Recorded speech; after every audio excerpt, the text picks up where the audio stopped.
Good afternoon, everyone. Ooh, that was loud. Today is the September 10th, 2024 meeting of the Ocean Protection Council. We'll start by calling the meeting to order, and I'll ask Sarah to take the roll call of all the council members present. Thank you. Stephanie Shimizu. Here. Katie Landau. Here. Christina Kunkel. Here. Catherine Moore. Here. Julie Cravato. Here. And Megan Rocha. Here. Great, wonderful. Well, good afternoon, all, and welcome. Secretary Crowfoot is currently in Washington, D.C., so I am here in his place today, acting as chair for today's council meeting.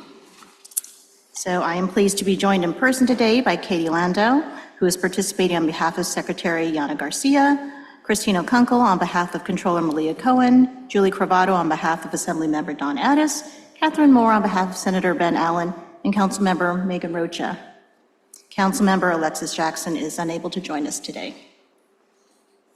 So today, the council will initiate discussion on the OPC's 2026 to 2030 strategic planning process, receive a presentation from the fourth year of OPC's summer internship program, an informational update on OPC's inaugural environmental justice small grants program, and consider approval of funds for the second round of Senate Bill 1 Sea Level Rise Adaptation Grant Program, a California Artificial Reef Program Plan, and investments to support adaptive management and monitoring of California's marine protected areas network. We will be taking public comment after items 4 through 9B, with comment on non-agenda items on item 11. I will invite public comment after each of those items. If you wish to make a comment and are attending in person, please line up at the podium. We will take in-person public comments first. After all in-person attendees have spoken, we will take public comment from those joining us virtually. If you are joining us through Zoom today, please raise your virtual hand and we will unmute you, announce your name, and you will be able to provide your comment to the council. If you have called into the meeting via telephone, press #2 to raise your hand. Depending on how you have accessed the meeting, you may also need to unmute yourself. Public comment is limited to 2 minutes each, unless otherwise approved to be extended. And there will be a timer on the screen to track your allotted time, and we're going to really try to keep to that 2-minute time limit. Anyone interested in providing comment will, oh, no, I don't need to say that. All right. At this time, I welcome any comments or updates from the council. Hearing none, okay, then Jen, if we can get an update from the executive director. Thank you so much, Madam Chair, and welcome to all of our council members today. It is our 20th anniversary. On September 23rd, 2004, the California Protection Act was signed into law by Governor Schwarzenegger, creating the California Ocean Protection Council. Over the last 20 years, we have advanced our mission through improved coordination and collaboration with state agencies across the administration, the legislature, and the federal government, and strengthened partnerships with California Native American tribes, scientists, fishermen, NGOs, community members, and others. We have taken meaningful steps to protect the health of California's coast and ocean using science, policy, and strategic investments. I have only been here for close to 8 of those 20 years, but during that time, I've watched our team double in size, bringing with it increased diversity of staff, experiences, and expertise. With clear direction and guidance from this high-level council, I have seen OPC's impact and effectiveness grow, increasing the visibility and the recognition of OPC as a credible and trusted leader in California, across the country, and internationally. We should all feel really proud of OPC as it is today, as we also look ahead to where we go next.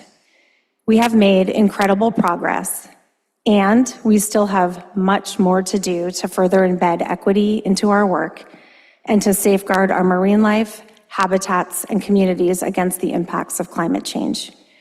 As we mark this 20-year milestone, I am excited for what's ahead, including our initial strategic planning discussion in just a few minutes on item 5, which will direct the next blueprint for this small but mighty team to do our work through the end of this decade.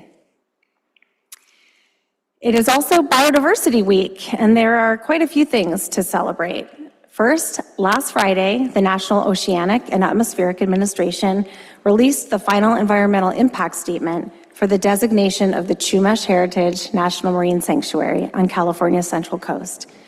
This is a huge milestone and a critical step in the final designation of the new sanctuary, which will protect areas of cultural significance to California Native American tribes, prioritize tribal stewardship, and protect marine ecosystems. Upon designation, this sanctuary will become the 3rd largest in the nation and the first tribally nominated sanctuary in the National Marine Sanctuary System. We anticipate the final rule to be released sometime in early or mid-October. Yesterday, the Natural Resources Agency published its annual 30 by 30 report, updating the state's progress to conserve 30% of California's lands and coastal waters by 2030. 25.2% of lands and 16.2% of coastal waters count towards these conservation targets, and OPC continues to advance progress on our 4 key strategies: adaptively managing our MPA network, strengthening biodiversity protections within national marine sanctuaries, advancing tribally led conservation, and evaluating existing spatial management measures in the ocean beyond MPAs and sanctuaries. The Natural Resources Agency will be hosting a 30 by 30 annual partnership summit here in this building on October 3rd, with other events scheduled on the day before and after. OPC will be hosting an afternoon workshop focused on our efforts to advance 30 by 30 in coastal waters. For more information and to register, please visit resources.ca.gov. And at the end of October, leadership from OPC and CNRA, including myself and Secretary Crowfoot, will join a larger California delegation in Cali, Colombia, for the United Nations Biodiversity Conference, or COP16. While there, we will elevate the role of subnational governments in reaching global biodiversity targets, showcase California's significant leadership on biodiversity and climate, including our efforts to advance 30 by 30, and strengthen relationships with key international partners. Turning to a quick update on our equity work, on August 20th, OPC's Environmental Justice Advisory Board held its 2nd meeting, which focused on several key items, including approval of the board's charter, feedback on how to best consider process and scope for 2 MPA management priorities that you'll hear more about on item 9 from Connor, and input to OPC and the Ocean Science Trust on integrating equity into OPC's Ocean Health Report Card. Our Environmental Justice Advisory Board will reconvene in November for its final meeting of this year and will continue meeting quarterly through 2025. An informational item is anticipated to be brought to this council at your December meeting to provide more information about the board members and their activities to date. A quick reminder for everyone to mark your calendars, September 21st is Coastal Cleanup Day. This is the 40th anniversary of the largest volunteer event in California, led by the California Coastal Commission. You can participate at locations along the entire coast of California and inland waterways, and this is a great way to get out and help clean up your favorite beach, while also contributing to a long-term data set on plastic pollution, including data on the top 10 items collected over the last several decades. To find a Coastal Cleanup Day location near you, you can visit the Coastal Commission's website. And finally, a few personnel updates, and I will start with the good news. I am delighted to share that Sarah Stengel has been promoted to OPC's Administration and Finance Manager. Sarah's back there in the booth. Sarah was hired in February of 2022 as our Administration and Finance Analyst and stepped up with grace and professionalism to address agency needs when our previous manager left for a new position. Sarah is hardworking, committed, and generally just a delight to be around. She has been providing essential support to the entire staff, keeping our financial house in order, and is well deserving of this promotion. Thank you, Sarah. And of course, there are always a few goodbyes. At the end of August, Ben Dorfman completed his Sea Grant Fellowship with OPC. Ben was instrumental in the development of our SB1 Sea Level Rise Grant Program and has taken a job with the San Francisco Bay Conservation and Development Commission as a Coastal Program Analyst too, where he will continue to work on sea level rise adaptation for San Francisco Bay. Maya Shu also completed her executive fellowship with OPC and the Resources Agency at the end of August. Maya was working with us on offshore wind and also supported Resource Agency efforts to develop an updated tribal consultation and environmental justice policies. Maya is now working for the governor's office as a scheduling and correspondence assistant. We will miss them both very much. You will hear more about our summer interns during item 4, but I want to extend my sincere thanks to Mina Adabag, Lawrence Chen, Leah Hawkins, Ariana Lawrence, and Anushka Vijay for spending their summers with us as interns this year. We cannot wait to see what the future holds for these 5 fantastic students. I am sad to share that Christina Sir's last day with OPC will be on October 11th. Christine has been leading OPC's water quality program, but will be transitioning to the Nature Conservancy's California chapter, where she will serve in a federal policy advisor role, working to protect California's coast, lands, and waters. I want to thank Christine for her work and leadership at OPC. We will miss her very much and are wishing her the very best in this next chapter. And in closing, just a few updates on some vacancies that we have. In coming weeks, we are going to post job announcements for 4 positions: an administration and finance analyst to backfill for Sarah's position, that is an associate governmental program analyst, a senior environmental scientist specialist, and an environmental scientist to support the development of an offshore wind research and monitoring program, and an offshore wind tribal affairs and community engagement specialist, which will be a staff services manager 1 classification. That concludes my report, and I am happy to answer questions. Wonderful, thank you. Members, any questions?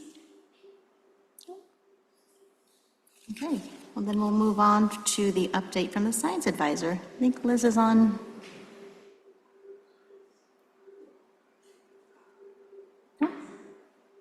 I'm online, although I don't appear to be able to start my video, but that's possibly a good thing. I'm happy to proceed with audio for now. Thank you, Chair, Council members, and apologies for not being in person. Huge thanks to OPC team for supporting my last minute switch to virtual for today.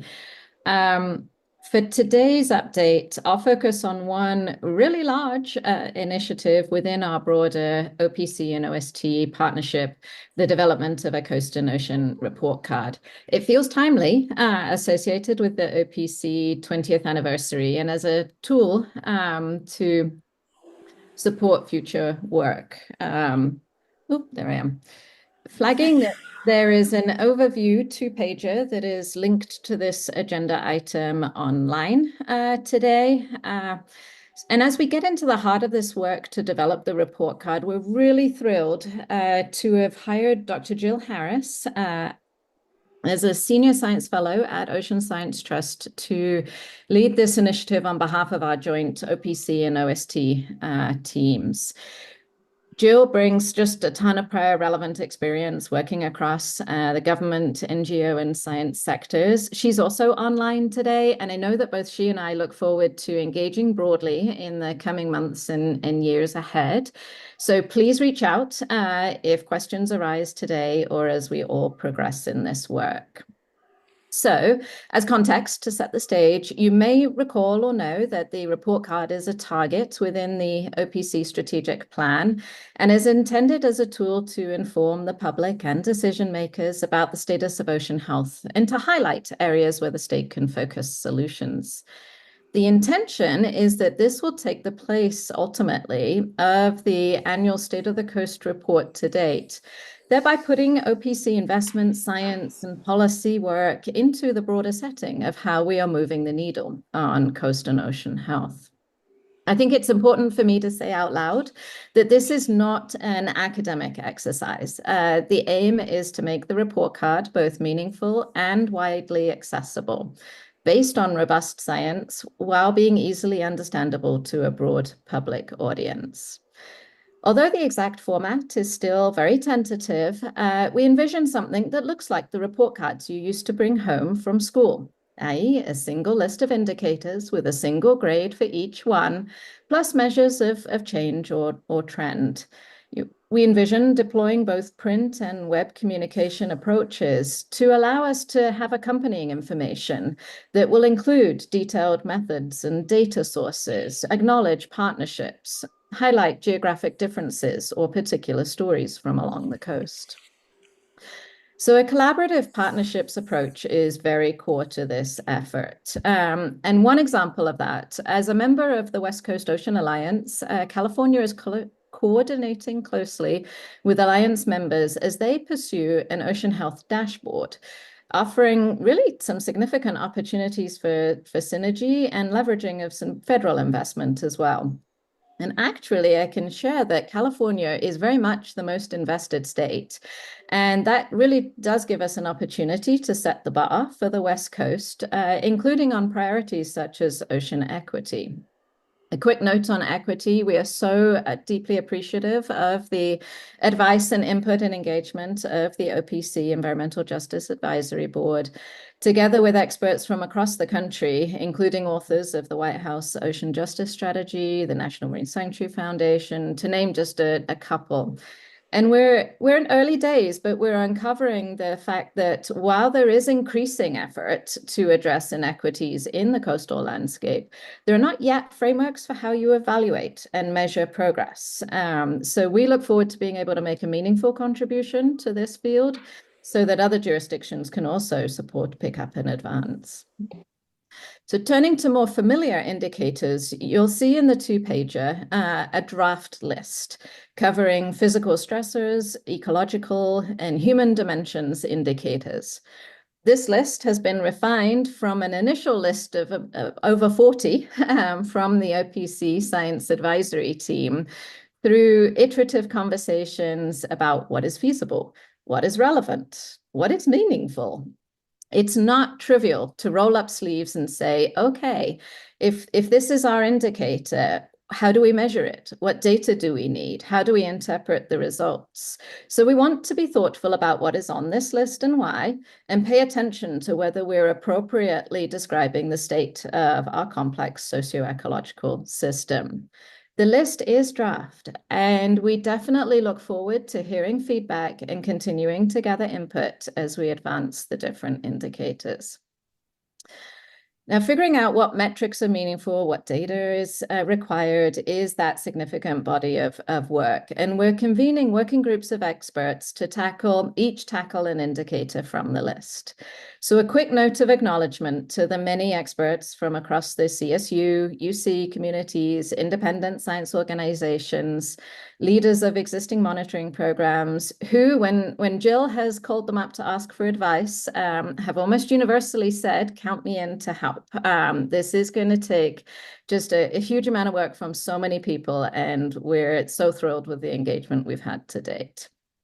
We've also reached out to tribal scientists and experts to seek guidance and leadership on if and how and to appropriately reflect and include traditional knowledge.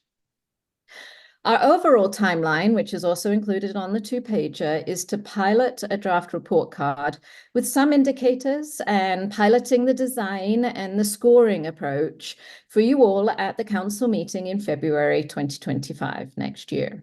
But more immediately, we definitely extend an invitation to council members and the public to engage with us in this effort, and we welcome input and feedback as we progress this work.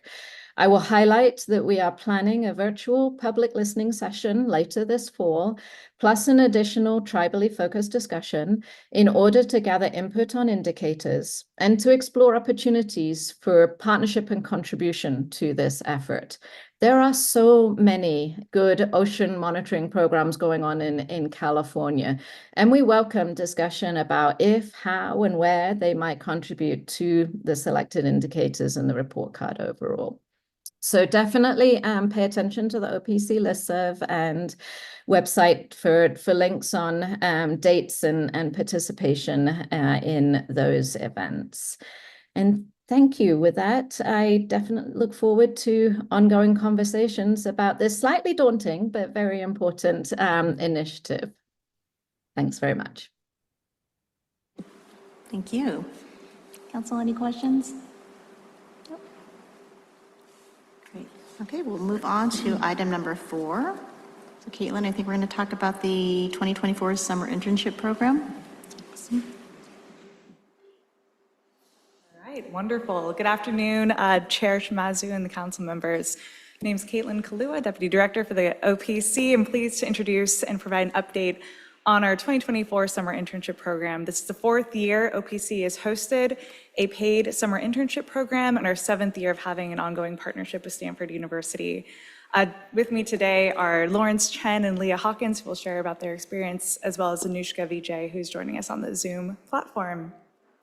Just a quick note that I do want to acknowledge that this was our most competitive applicant pool to date. We received over 220 interested applicants this year that far exceeded past years, and we're just so thrilled to be joined by 5 total passionate, capable undergraduate students that share their dedication to ocean conservation, coastal protection, as well as equity, and took their unique personal experiences as well as interests into OPC's programs.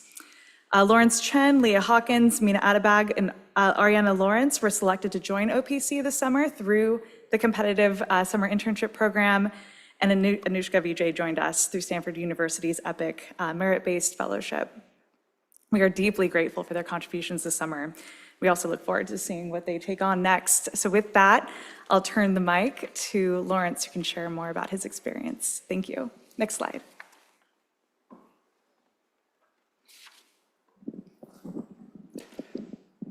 Good afternoon, council members. My name is Lawrence Chen, and I had the great pleasure of being an intern with OPC this summer. I'm a rising senior at UC Davis, studying marine and coastal sciences with the emphasis on marine ecology and organismal biology. During my time here, I was supported by my wonderful mentor, Katie Siri, Sustainable Fisheries and Aquaculture Manager. Under her mentorship, I informed the development of OPC's climate-ready fisheries strategy by completing a literature review and meeting with various agency, academic, and NGO partners.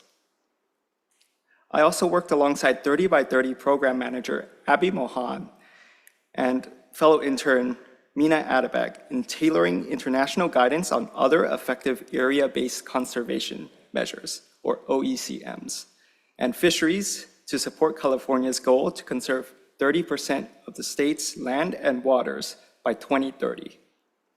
This project included preparing materials and hosting a workshop with academic partners to evaluate the role of fisheries and conservation areas in the 30 by 30 process.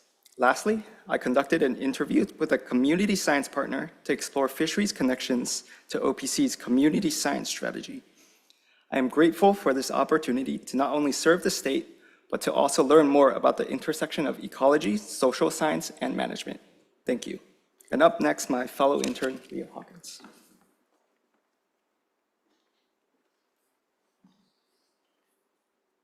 Hello everyone, my name is Leah Hawkins and I'm going into my senior year studying marine sciences at Cal Poly San Luis Obispo. During my time at Cal Poly, I've enjoyed immersing myself in a few different undergraduate research projects, but I've always found that there is something missing, something more to be done. The journey to learn how to become a change maker led me to my internship at OPC. This summer, I focused my attention most on 3 ongoing projects, but I also dedicated my time to many additional small learning opportunities along the way. I'm thankful to have had the opportunity to work closely with Maria Rodriguez, OPC's Climate and Environmental Justice Program Manager. Under her mentorship, I actively participated in regular meetings with Better World Group to support the finalization of the Environmental Justice Advisory Board's charter and supported the facilitation of their August meeting. I also analyzed marine debris regional action plans to thoughtfully craft recommendations for the next iteration of California's ocean litter strategy, which I did under the mentorship of Christine Sir, OPC's Water Quality Program Manager, and Christy Kehoe, the California Regional Coordinator for NOAA's Marine Debris Program.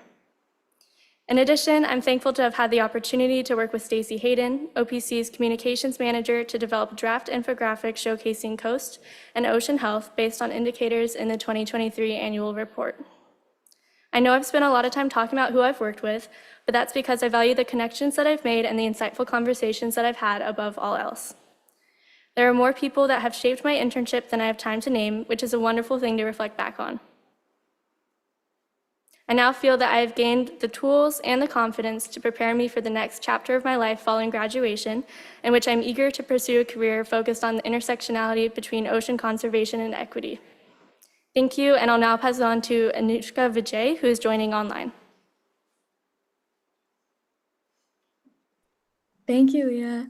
Hi, everyone. My name is Anushka. I am a rising junior at Stanford University, where I study Earth Systems, which is Stanford's Environmental Studies program, and Feminist Studies.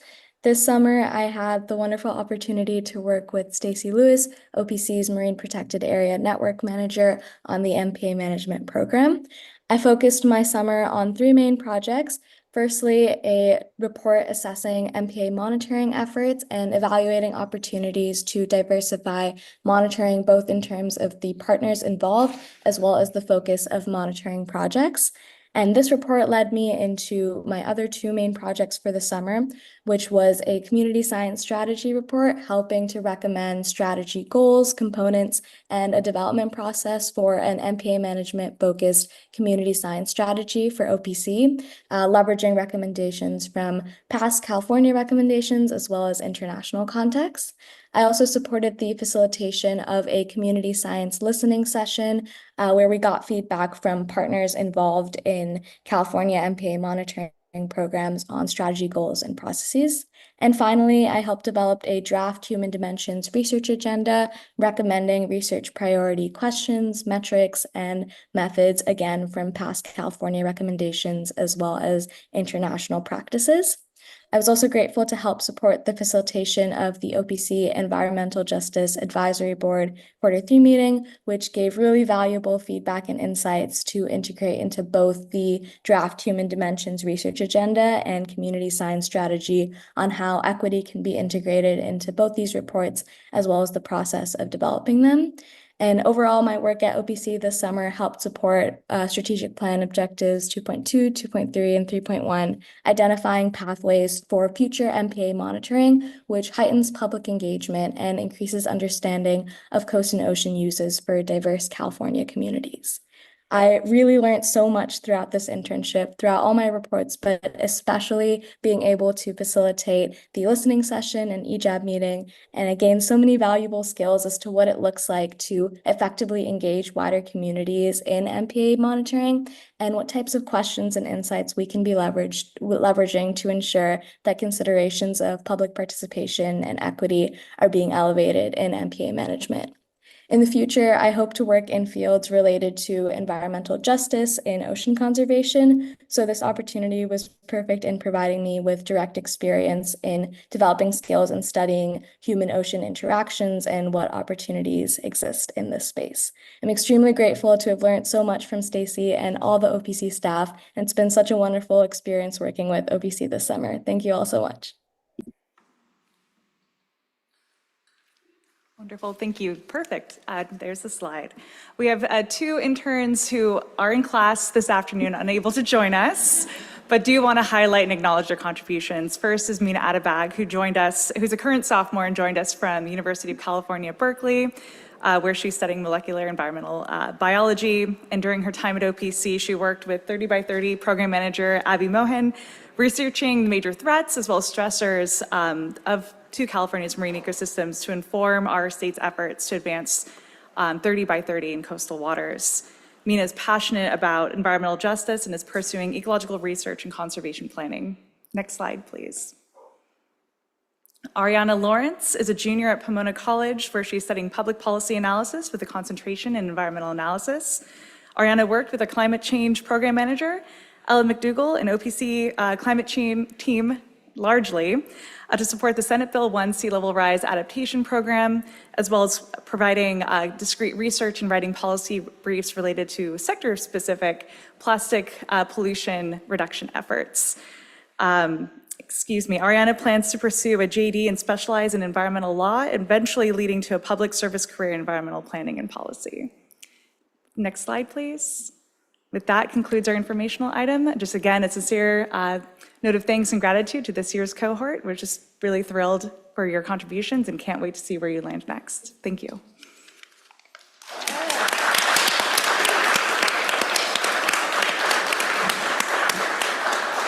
Can I just say something real quick? I just wanted to thank OPC staff, Jenn, your entire team, for this program and continuing to uplift voices, new voices every single year. It's an incredible opportunity for these students, but of course it's a symbiotic, mutually beneficial relationship where we're getting so much important information, research, ideas, data from these interns as well. So thank you to the interns and thank you to staff.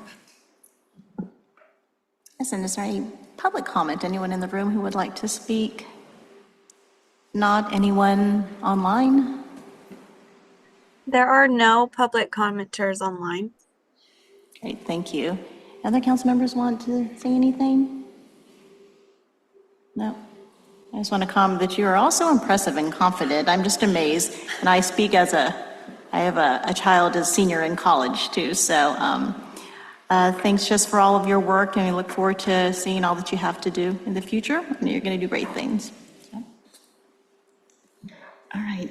So I think we'll move to item number 5. So Jenn, council priorities and process to inform our 2026-23 strategic plan. Thank you so much, Madam Chair. And if we can get the slides up. Thank you. So we are initiating the process to create OPC's next strategic plan, which will guide our priorities through 2030. Our discussion today is to really solicit some initial input from the council on your key priorities and to initiate our public process with the goal of bringing a final plan for council approval in December of 2025. So I'm going to provide a high-level overview of the previous strategic plan, including the 4 goals and a few examples of the priorities within each. I'll provide a timeline for plan process and completion, and then I have a set of questions, which I provided as homework for each of you ahead of time, to really spur conversation and just start to hear from the council about what your priorities are for us. So next slide, please. Our last strategic plan was adopted by this council in February of 2020 and was centered around 4 key goals: climate change, equity, biodiversity, and a sustainable blue economy. In this next set of slides, I'm going to walk through each of those goals and talk quickly about what was included in the plan to help inform the discussion later. So next slide, please. Goal 1 was all around climate change, and we had priorities focused around sea level rise, coastal flooding and erosion, ocean acidification and hypoxia, habitat restoration for wetlands and eelgrass.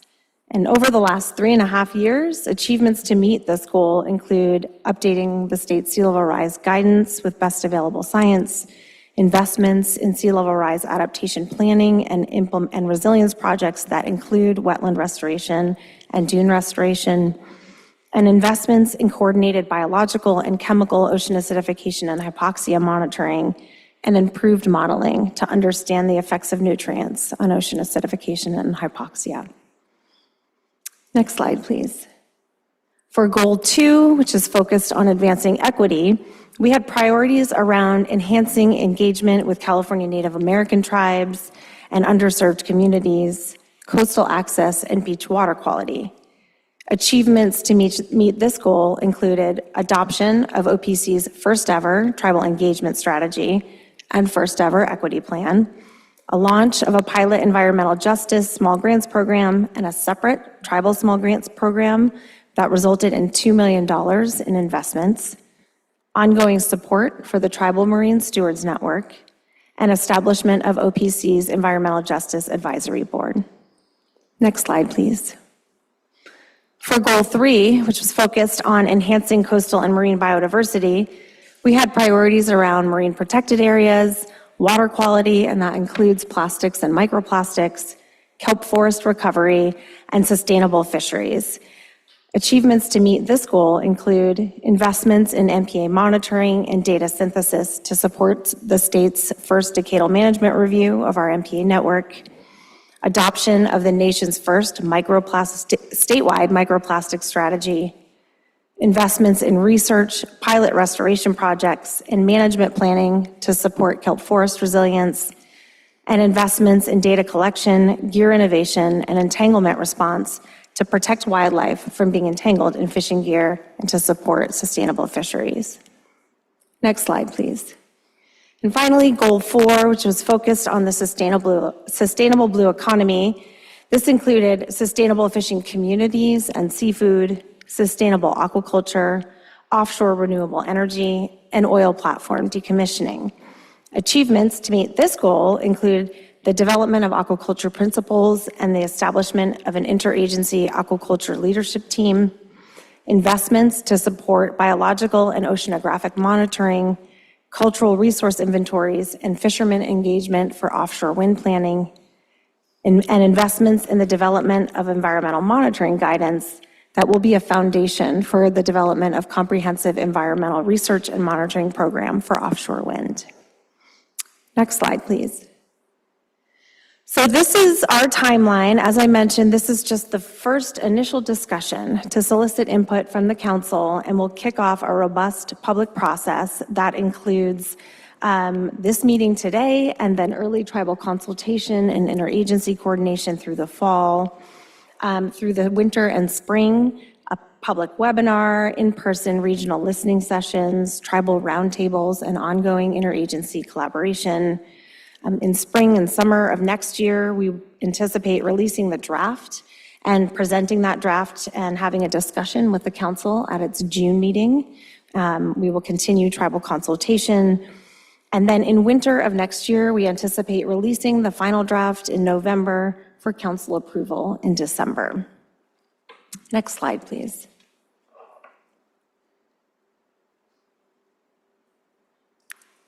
Okay, so here's the fun part. So now I would like to open it up to discussion and ask the council to provide feedback based on these questions. What are your top priorities for OPC through 2030? Do you think our 4 existing goals of climate change, equity, biodiversity, and the blue economy adequately encompass the breadth of our work in the next strategic plan? Are there priorities in the current plan that we should carry through, or are there new priorities that should be included? As an example, 30 by 30 is not included in this plan. It happened after we adopted it. Excuse me. Just a few things that are top of mind for me that I want to share quickly. We will have an administration transition in the middle of this plan. Are there priorities to this council that are important to institutionalize, to maintain focus and momentum through this transition? Our current plan was intentionally broad to demonstrate the breadth of collaborative agency efforts that contribute to this conservation work in California.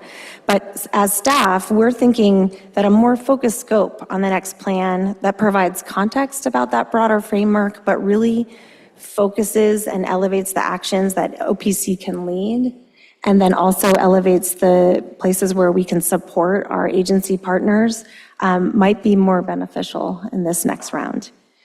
And then we're also thinking about how we can better acknowledge the role that our external partners play in helping advance this work. So your feedback today will greatly inform the initial outline for our first draft, along with input through our public engagement efforts. And with that, I will open it up for discussion. Thank you. We're supposed to respond to those questions. Whoever wants to go first. Yeah, I'll go ahead and share just some initial thoughts. And I just really appreciate, first of all, the OPC developing a strategic plan, obviously, to guide your efforts. And I appreciate, Jen, you sharing a little bit about what's already been accomplished over the last 5 years. And I do think that is a key component that should be in the next plan, is just acknowledging all of the great work and progress that you guys have made in the targets that you had identified in the current plan. I also really appreciated the comment you just made about really focusing the plan. You guys do have a mighty team, but it is small, and to accomplish a lot of the things that are in the current plan, it requires a lot of support and capacity from your sister agency or departments, right? And so I do think it would be in your best interest to just sort of like really focus and what OPC can accomplish. And I like the comment you made about elevating the partners outside of the state as well that are key to advancing some of this work. Just a couple other comments. I think certainly I think the success of developing the tribal engagement strategy, now sort of integrating what's in that strategy document into the plan would be very beneficial. There's a lot of really ambitious and great things in that document that will start to institutionalize more of that collaborative partnership between the state and tribes. You did mention 30 by 30, so obviously that's going to be a key part, I think, in elevating that and really giving it sort of the focus that it deserves and the attention that it needs to really advance that to reach that target goal in coastal waters. And then I just think giving the momentum now and push for offshore wind, that there definitely needs to be some elevation in that topic, and in terms of making sure that there is associated monitoring and different things that OPC can provide to ensure that offshore wind does not have or minimizes any negative impacts to ocean health. So those are just some initial comments. And thank you for the opportunity to give some ideas.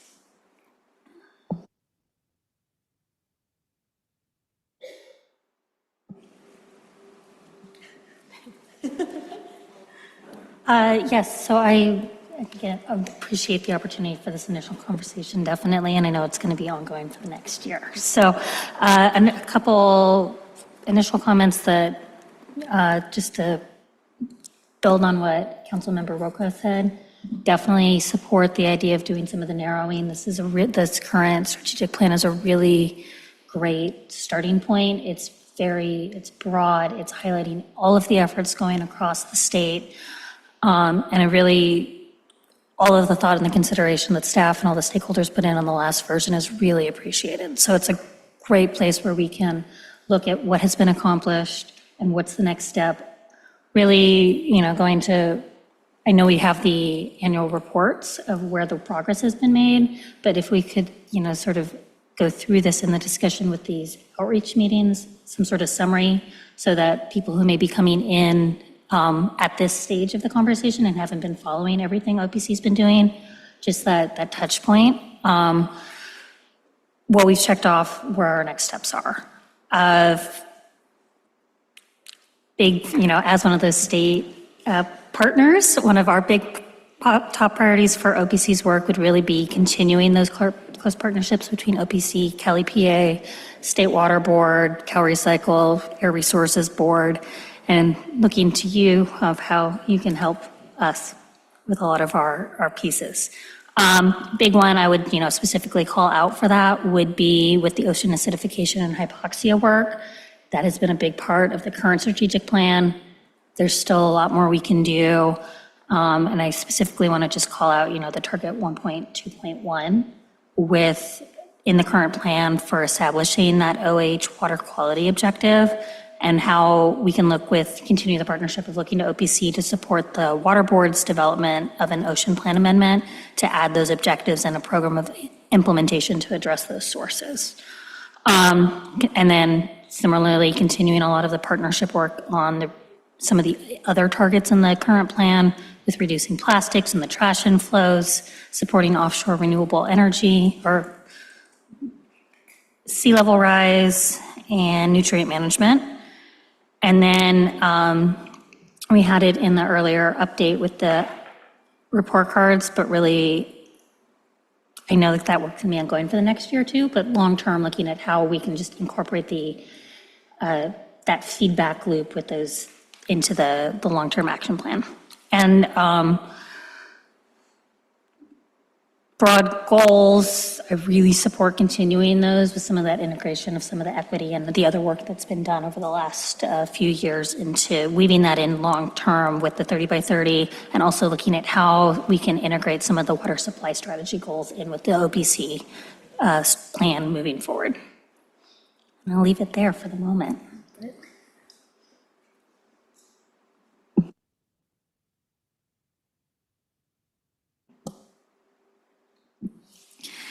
So on behalf of Assemblymember Addis, I just have a few remarks to share. So we are very excited as a legislative partner to see this strategic plan. Many of these issues outlined in the strategic plan are especially pertinent to Assembly District 30 and the Central Coast. They are very top of mind. I know the Central Coast has been hit particularly hard by the effects of climate change, and we have a lot of vulnerable habitats and ecosystems that we are constantly working with our local and state partners to try to save. Some of the issues that are very top of mind for the district include things like sea level rise and coastal erosion, ensuring that we have adequate tribal engagement and that we are truly elevating community voice, especially those in underserved regions. Other issues include kelp forest recovery, which is something that is especially important to our local food economy. And then finally, offshore wind development, specifically with the emphasis on scientific monitoring. And we were excited to see the $3.6 million included for scientific monitoring in the budget this year.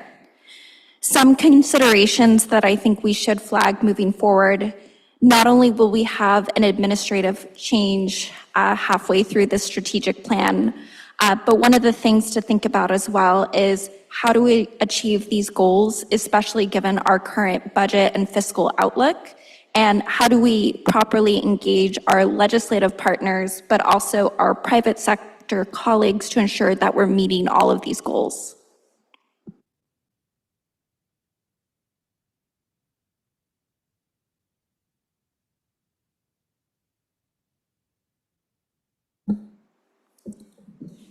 Okay, thank you. Just want to agree with the fantastic ideas of my fellow council members. And, you know, OPC is a leader when it comes to EJ and equity policy. I want to celebrate that, the fact that the second initiative in this strategic plan was equity, and that was 5 years ago, and environmental justice. That was early on in the state, so that's really important. There's always more work to be done.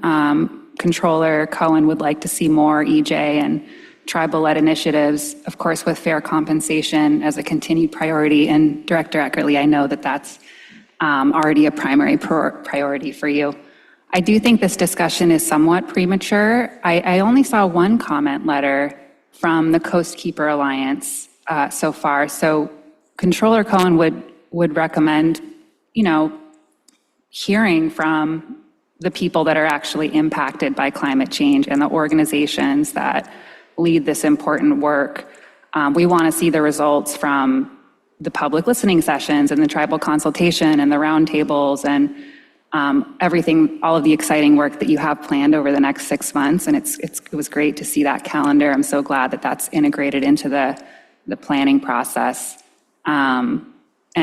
But we can let those results direct specific priorities on the strategic plan and elevate the voices of historically excluded communities, as my fellow council members were already saying. So thank you so much for your continued focus. Just very excited to see the results of the community and tribal engagement and concentrate our efforts accordingly. Thank you.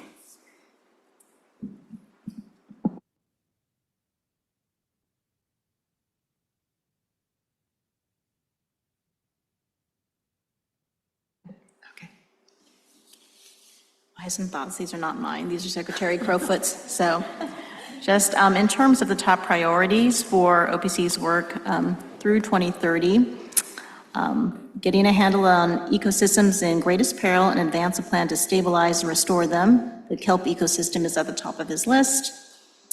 Succeed on effort to achieve 30% conserved state waters for 30 by 30 includes considering MPA science-based modifications and strengthening conservation in federal marine sanctuaries and other areas.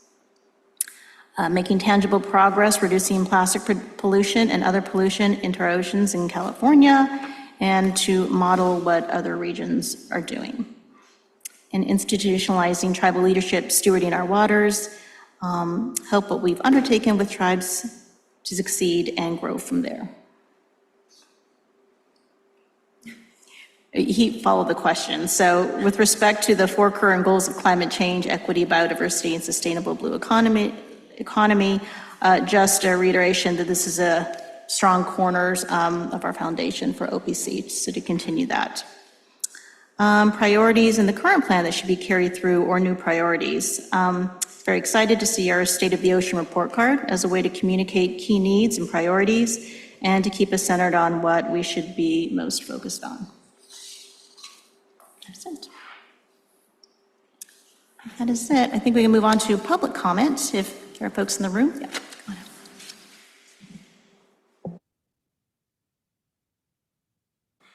up.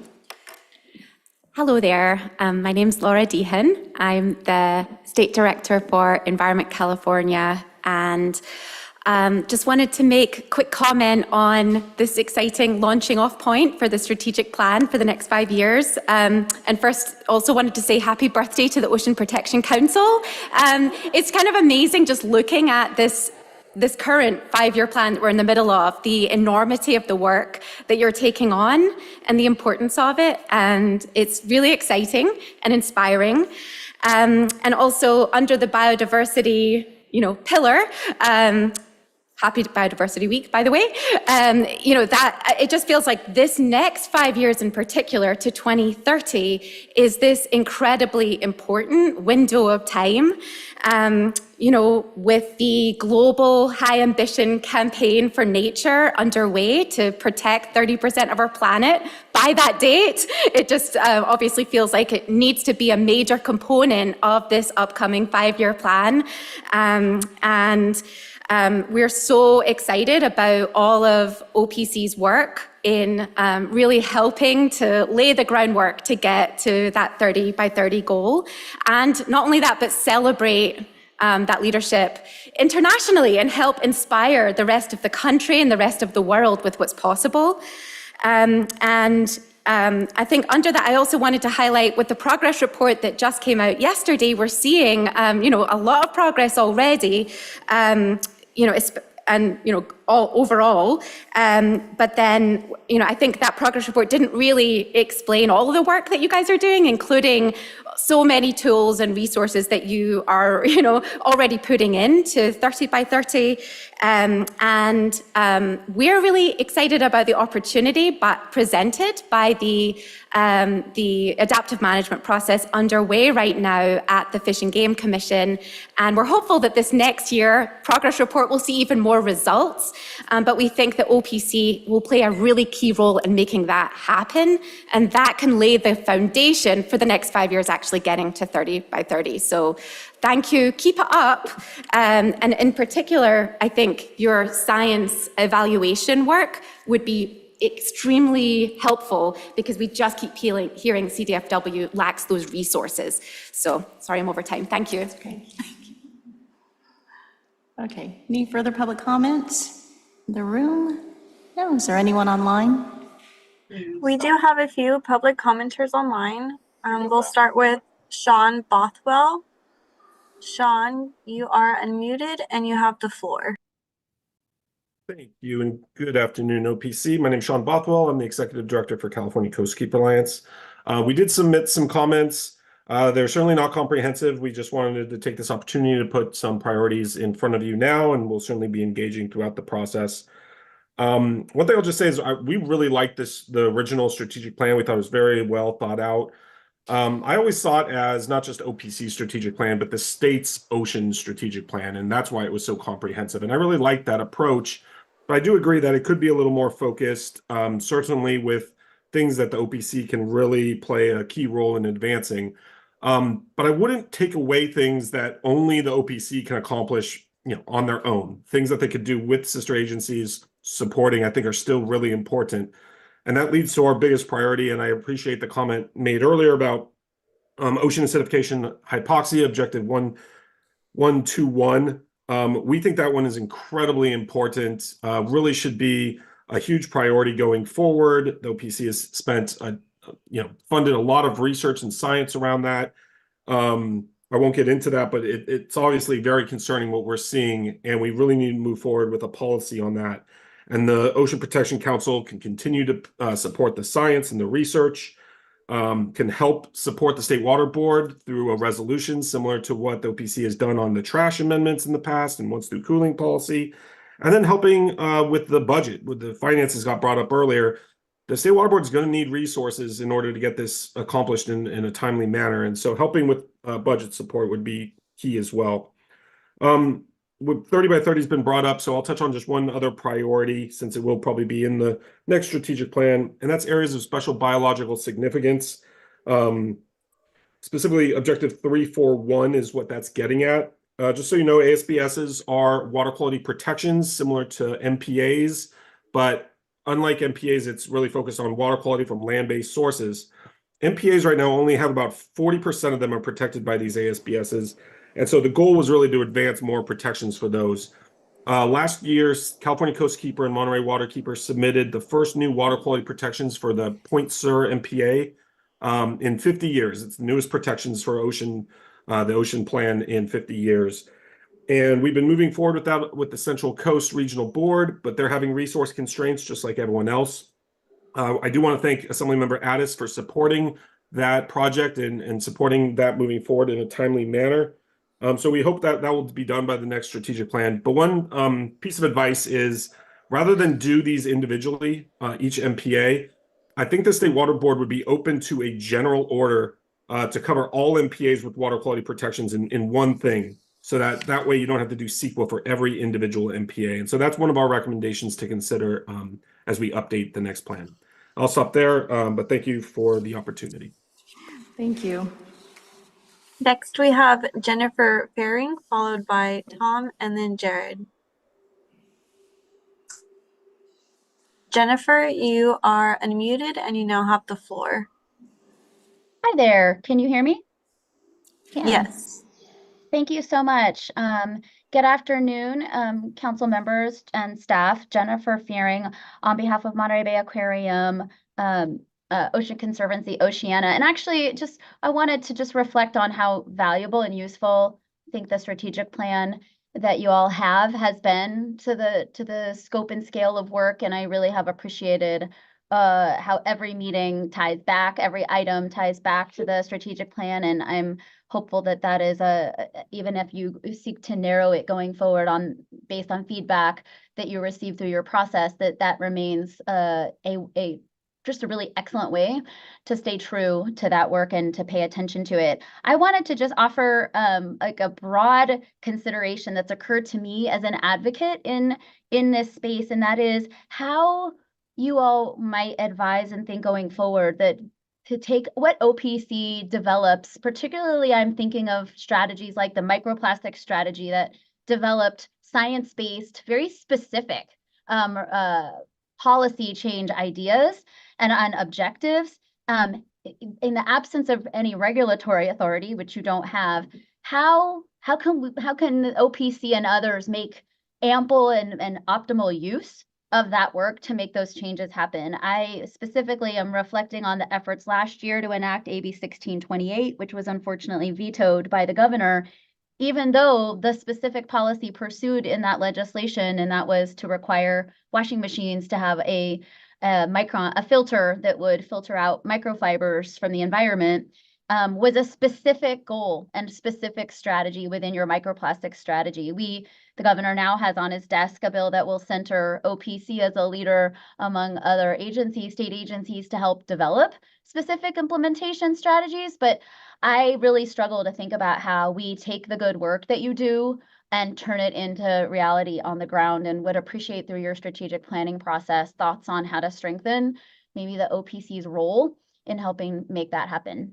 Thank you. Next, we have Tom Hafer. Tom, you have the floor and you are now unmuted. Hi, this is Sherry. It's actually Tom's wife. Tom's going to speak later. What I want to speak about is, why does the Ocean Protection Council support offshore wind? There are many negative impacts to the ocean. There's high decibel surveys that kill and injure sea life. There's increased vessel traffic that kill and injure marine mammals. There's severe disruption of marine mammals, fish, and invertebrate migration, feeding, and breeding. They kill birds. They destroy underwater habitat.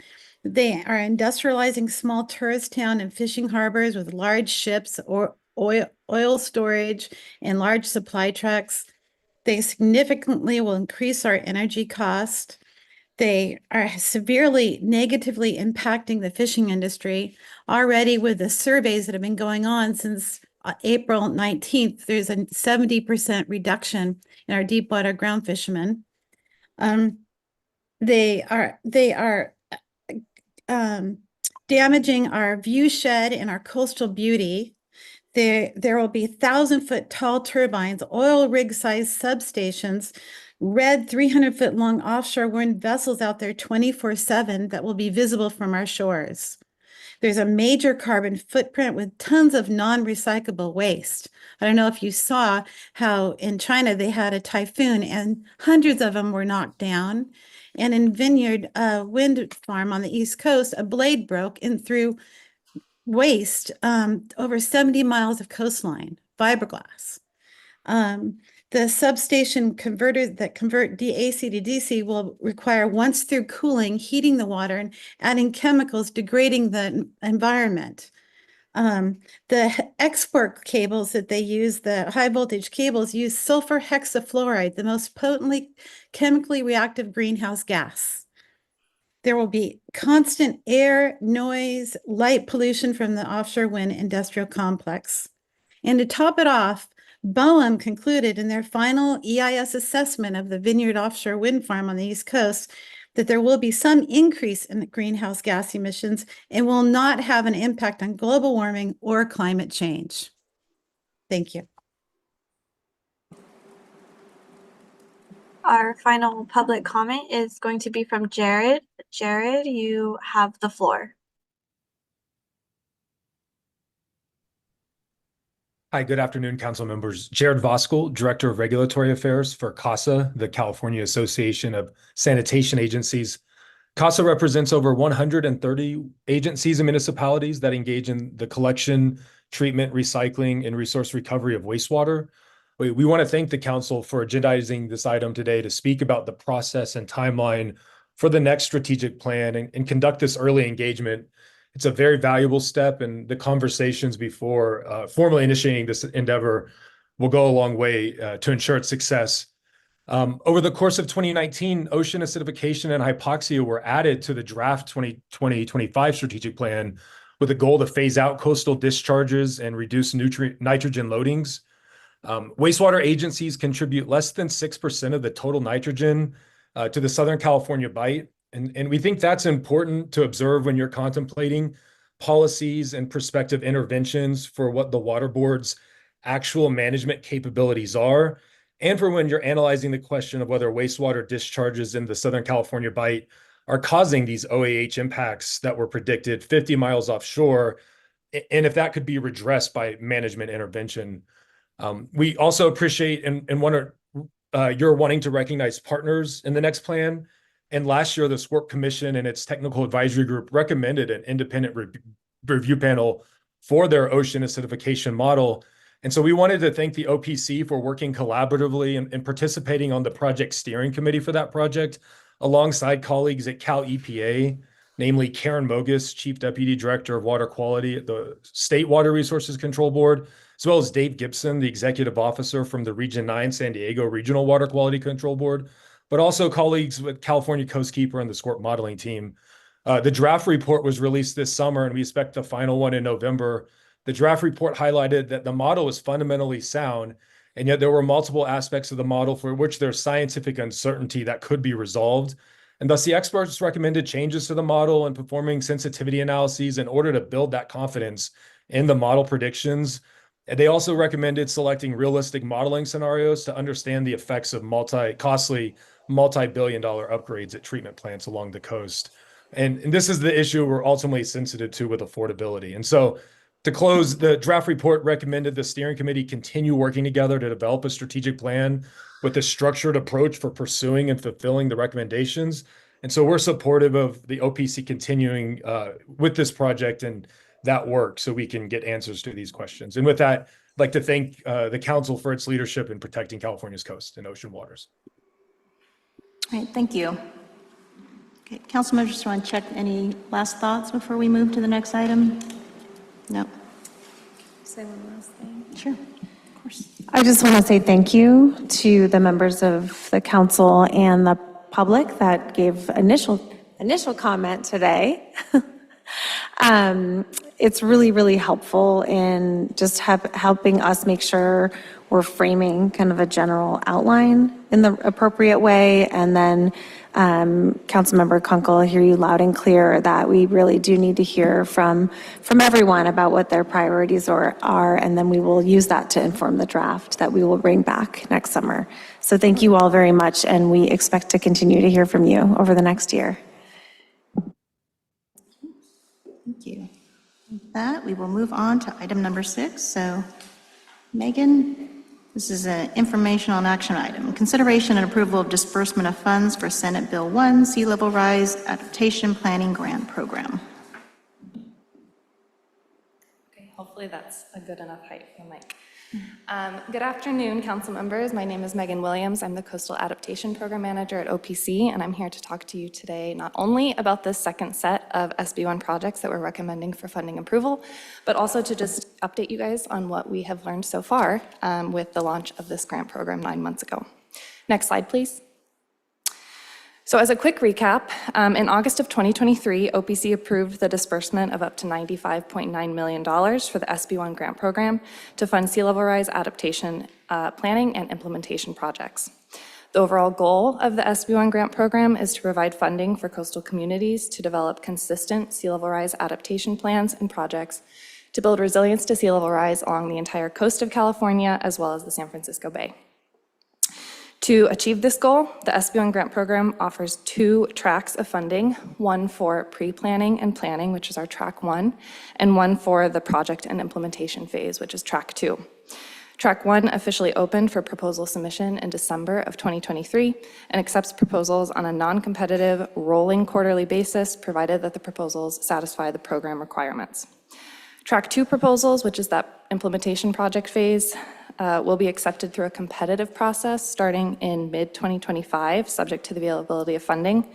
This delay from the originally planned launch of Track 2 in mid to late 2024 is just due to adjustments in the SB1 grant program's funding allocation, with $36.8 million delayed until 2026, reducing the immediate funds available for Track 2. However, we do recognize the importance of funding timely implementation projects, so we do accept the submission of Track 2 letters of intent before the opening officially of our competitive Track 2 to advance urgent projects that address near-term sea level rise threats. And then in June of this year, at our last council meeting, OPC approved the first round of SB1 projects, totaling just over $5.6 million. Next slide, please. So following our June council meeting, we had a new application deadline of June 28th for proposals to be considered for funding at this council meeting. In total, we received 9 Track 1 proposals and 1 Track 2 letter of intent, totaling $9.8 million in requested funding. All proposals and LOIs first undergo an administrative evaluation to determine their completeness and eligibility. 3 of the 9 Track 1 proposals did not pass this administrative evaluation and were either informed why they were ineligible for funding or pointed to our technical assistance program and invited to resubmit following proposal refinement. The rest of the proposals were then reviewed by OPC staff in collaboration with either California Coastal Commission or San Francisco Bay Conservation and Development Commission staff, depending on the project area location.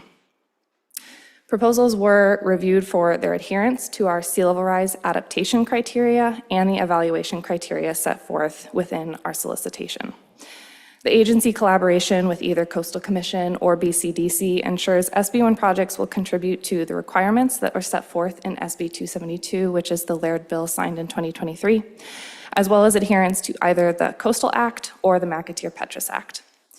Ultimately, this round of review resulted in a total of 4 proposals that were invited to resubmit following incorporation of our feedback from the review team, 2 proposals that were suggested to apply when Track 2 was open or seek partner funding opportunities, and 1 project that was denied on failure to meet evaluation criteria. Next slide, please. Ultimately, our review culminated in selecting 2 Track 1 projects and 1 urgent Track 2 project for funding approval today. Under Track 1, we have 2 Bay Area projects, one for the City of Richmond and one for the City of Mill Valley. Both projects cover all phases of the planning process, so they span from community visioning and vulnerability assessments all the way through to the completion of a Bay Shoreline Adaptation Plan. In total, the requested funding under Track 1 is $2.465 million in SB1 funds, and both the City of Richmond and City of Mill Valley include leveraged non-state funding of $100,000 and $200,000 respectively. Next slide, please. Under our Track 2 Urgent Implementation Interim Mechanism, we are recommending funding for the Surfers Beach Pilot Restoration Project, led by the San Mateo County Harbor District. This project aims to reduce the accelerated coastal erosion impacting beaches adjacent to the Pillar Point Harbor in San Mateo County. By addressing coastal erosion, the project is also expected to enhance the resilience of Highway 1, which has been previously threatened by the encroaching shoreline. With funding from OPC, up to 100,000 cubic yards of clean sand will be dredged and recovered from within the harbor. This sand will then be used to restore the beach by constructing an elevated berm along approximately 1,400 feet of shoreline at Surfers Beach. In addition to reducing erosion, the overarching project will also enhance resiliency by creating new eelgrass habitat and relocating threatened eelgrass within the harbor. This pilot project is aligned with OPC's recently established sand nourishment policy for the SB1 grant program, which was developed in collaboration with the California Sea Level Rise State and Regional Support Collaborative. This project requests just under $3 million in SB1 funds and leverages $4.7 million in non-state funding, which demonstrates strong financial support and collaboration. Next slide, please. So now that I've covered the projects that we're recommending for funding, I would just like to take this opportunity to update the council on some key lessons learned from the first 9 months of this program. One success story that I'd like to start out with comes from our technical assistance program. During our SB1 office hours with prospective applicants this spring, a few dedicated community-based organizations from Richmond approached us with a project idea. While their enthusiasm was very clear, we did emphasize the importance of the project originating from a local, regional, or tribal government and being rooted in sea level rise planning efforts that ultimately lead to a land use plan for the jurisdiction. Through coordination and guidance from our TA program, city staff were brought into the project discussion, and ultimately, a proposal that we're bringing forward today was submitted that satisfied the requirements of SB1 while also being deeply rooted in community interest, needs, and support for a particularly large and complex section of the Bay shoreline. In addition to success stories like this, we've also observed some unexpected trends. In this latest round, we encountered a wide range of project sizes, some which were smaller in scope than we had originally anticipated. Specifically, we did see some projects with footprints that were much smaller than the city scale. This raised an important question for us. Should we continue to focus on city or county scale projects, or do we want to open up a pathway for smaller, more focused planning project footprints? In order to align with the goals of both SB1 and SB 272, we are in the process of updating our solicitations evaluation criteria To clarify that we encourage proposals to focus on projects at the scale of cities and counties, ultimately in order to satisfy that requirement from SB 272 of coastal, local, and regional governments to complete sea level rise plans by 2034. On the other end of the scale, particularly in the Bay Area, we are working to stay aligned with BCDC's forthcoming Regional Shoreline Adaptation Plan guidelines. These are expected to promote multi-jurisdictional scale projects rather than standalone plans from individual cities and counties. A notable example that helped shape this thinking for us in this most recent round was the funding of 2 projects within Contra Costa County. The June project that funded the county itself is to create a county-wide adaptation plan, and the one that we're bringing forward today from the city of Richmond is to create a citywide adaptation plan. While we still believe both projects are great fits for the SB1 program and will work towards satisfying those requirements of SB 272 for both the county and the city, this situation underscored our need to provide clearer guidance and a mechanism for jurisdictions to be able to apply together. So we intend to address this in a forthcoming solicitation and application template update. As we move forward, we will continue to review and refine the SB1 grant program, taking into account feedback from applicants, our TA program, and our review process. Our aim is to ensure the program remains responsive and effective, supporting the goals of both SB1 and SB 272, while also addressing the evolving needs of coastal communities. Next slide, please. So with that, the recommendation is for just over $5.4 million to the City of Richmond, Mill Valley, and the San Mateo County Harbor District to complete sea level rise adaptation planning and urgent implementation projects. This action would meet Objective 1.1 from our strategic plan. And with that, next slide. Thank you all for your time, and I'm happy to take questions. Well, thank you. So we'll take public comment now from anyone in the room. No? No. Do we have any public comment online? There is one public commenter. Okay, there's a couple. We'll start with Samuel. Samuel, you have the floor. Hi there. First of all, I'd like to really thank you for all the great work with SB1, and hopefully more cities will hop on board with this. But I just, hopefully you can ask this question, just want to know if the city of Pacifica has submitted anything, and if so, what has happened with that? And additionally, can somebody comment on why I think it's either three projects not passed and 1 denied. So maybe there's a total why those 4 were denied, but mostly just want to understand if Pacifica is doing anything with potential SB1 funding. Thank you. Thank you. Our next public commenter is Tom. Tom, you have the floor.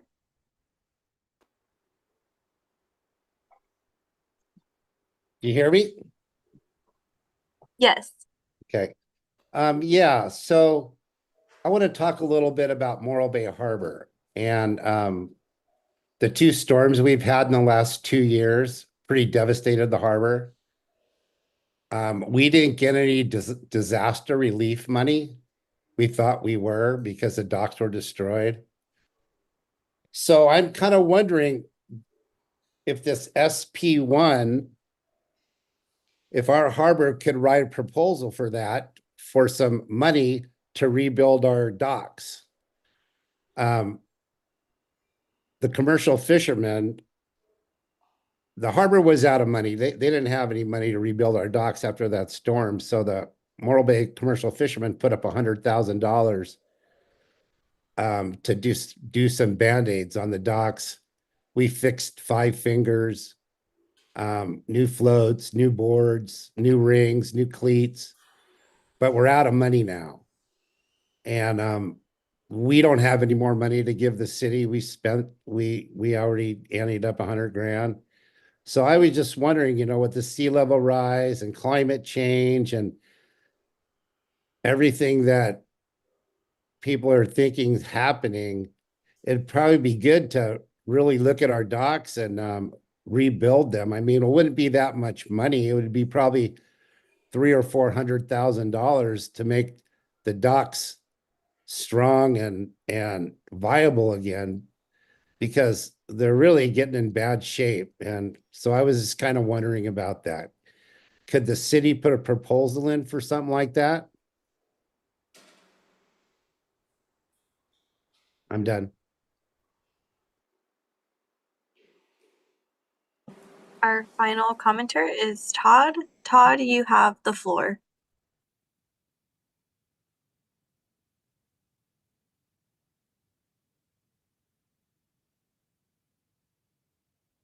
Todd, you are on mute.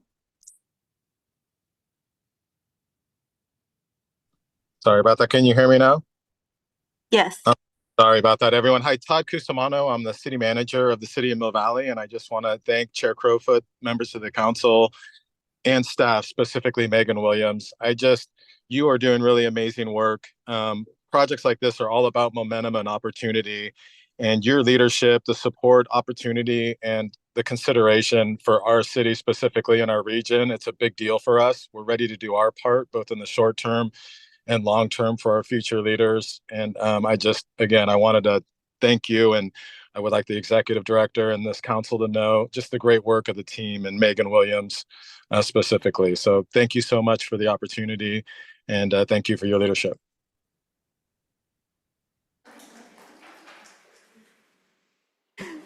Thank you very much. Is that the end of the public comment? If so, Yes, there is no further public comment.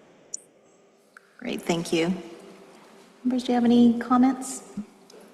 Yeah, just briefly, I really want to celebrate that success story of the city of Richmond. That's so exciting. Just an example of how fabulous that technical assistance program is.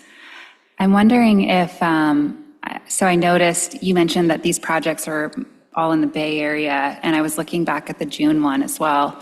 It looks like a lot of those were in the Bay Area too. I know a lot of the communities in the Bay Area are a little further along with their planning because of the amazing work that BCDC is doing. Do you have a mechanism for tracking the geographical areas for submissions or those that are actually approved as well? I guess that's my question.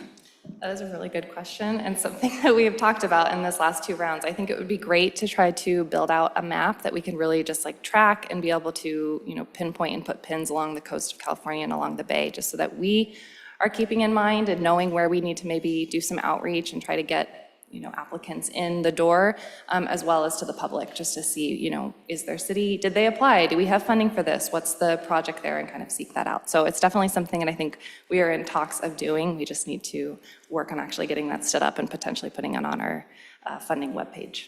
That's great. And also making sure that everyone knows about the fabulous technical assistance program, because maybe some of those cities and counties aren't aware. And you mentioned this too, actually letting the community members know, because they might encourage their city or county to apply. Absolutely. So thank you. Just really excited about the work.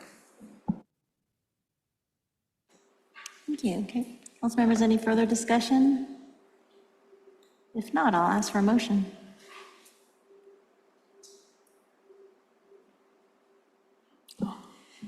I'll make the motion. I move we authorize to disperse up to $5,421,250 to various grantees who submitted successful applications to the SB1 Sea Level Rise Adaptation Planning Grant Program for sea level rise adaptation planning or implementation projects. Second. Thank you. Sarah, can you call for the vote, please?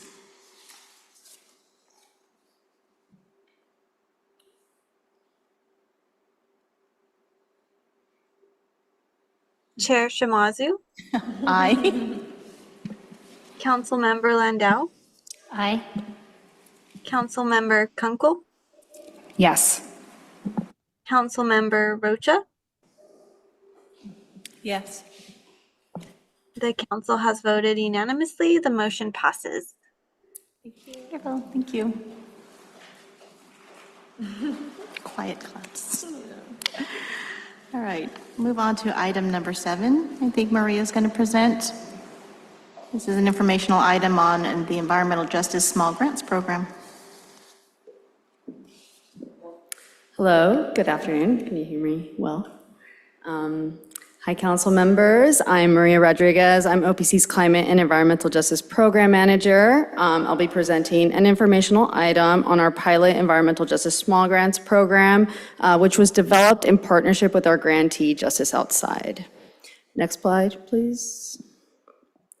So this program aligns with our strategic plan goal 2, focused on equity by enhancing engagement with underserved and under-resourced communities and improving coastal access. It also supports cross-cutting priorities in goal 1 and goal 3 to advance coastal climate change resilience and enhance coastal marine biodiversity. Next slide, please. The Environmental Justice Small Grants Program was established as a priority within our equity plan to support small, short-term projects that have meaningful impacts in California's environmental justice communities, defined in our plan as communities disproportionately impacted by environmental and social inequities.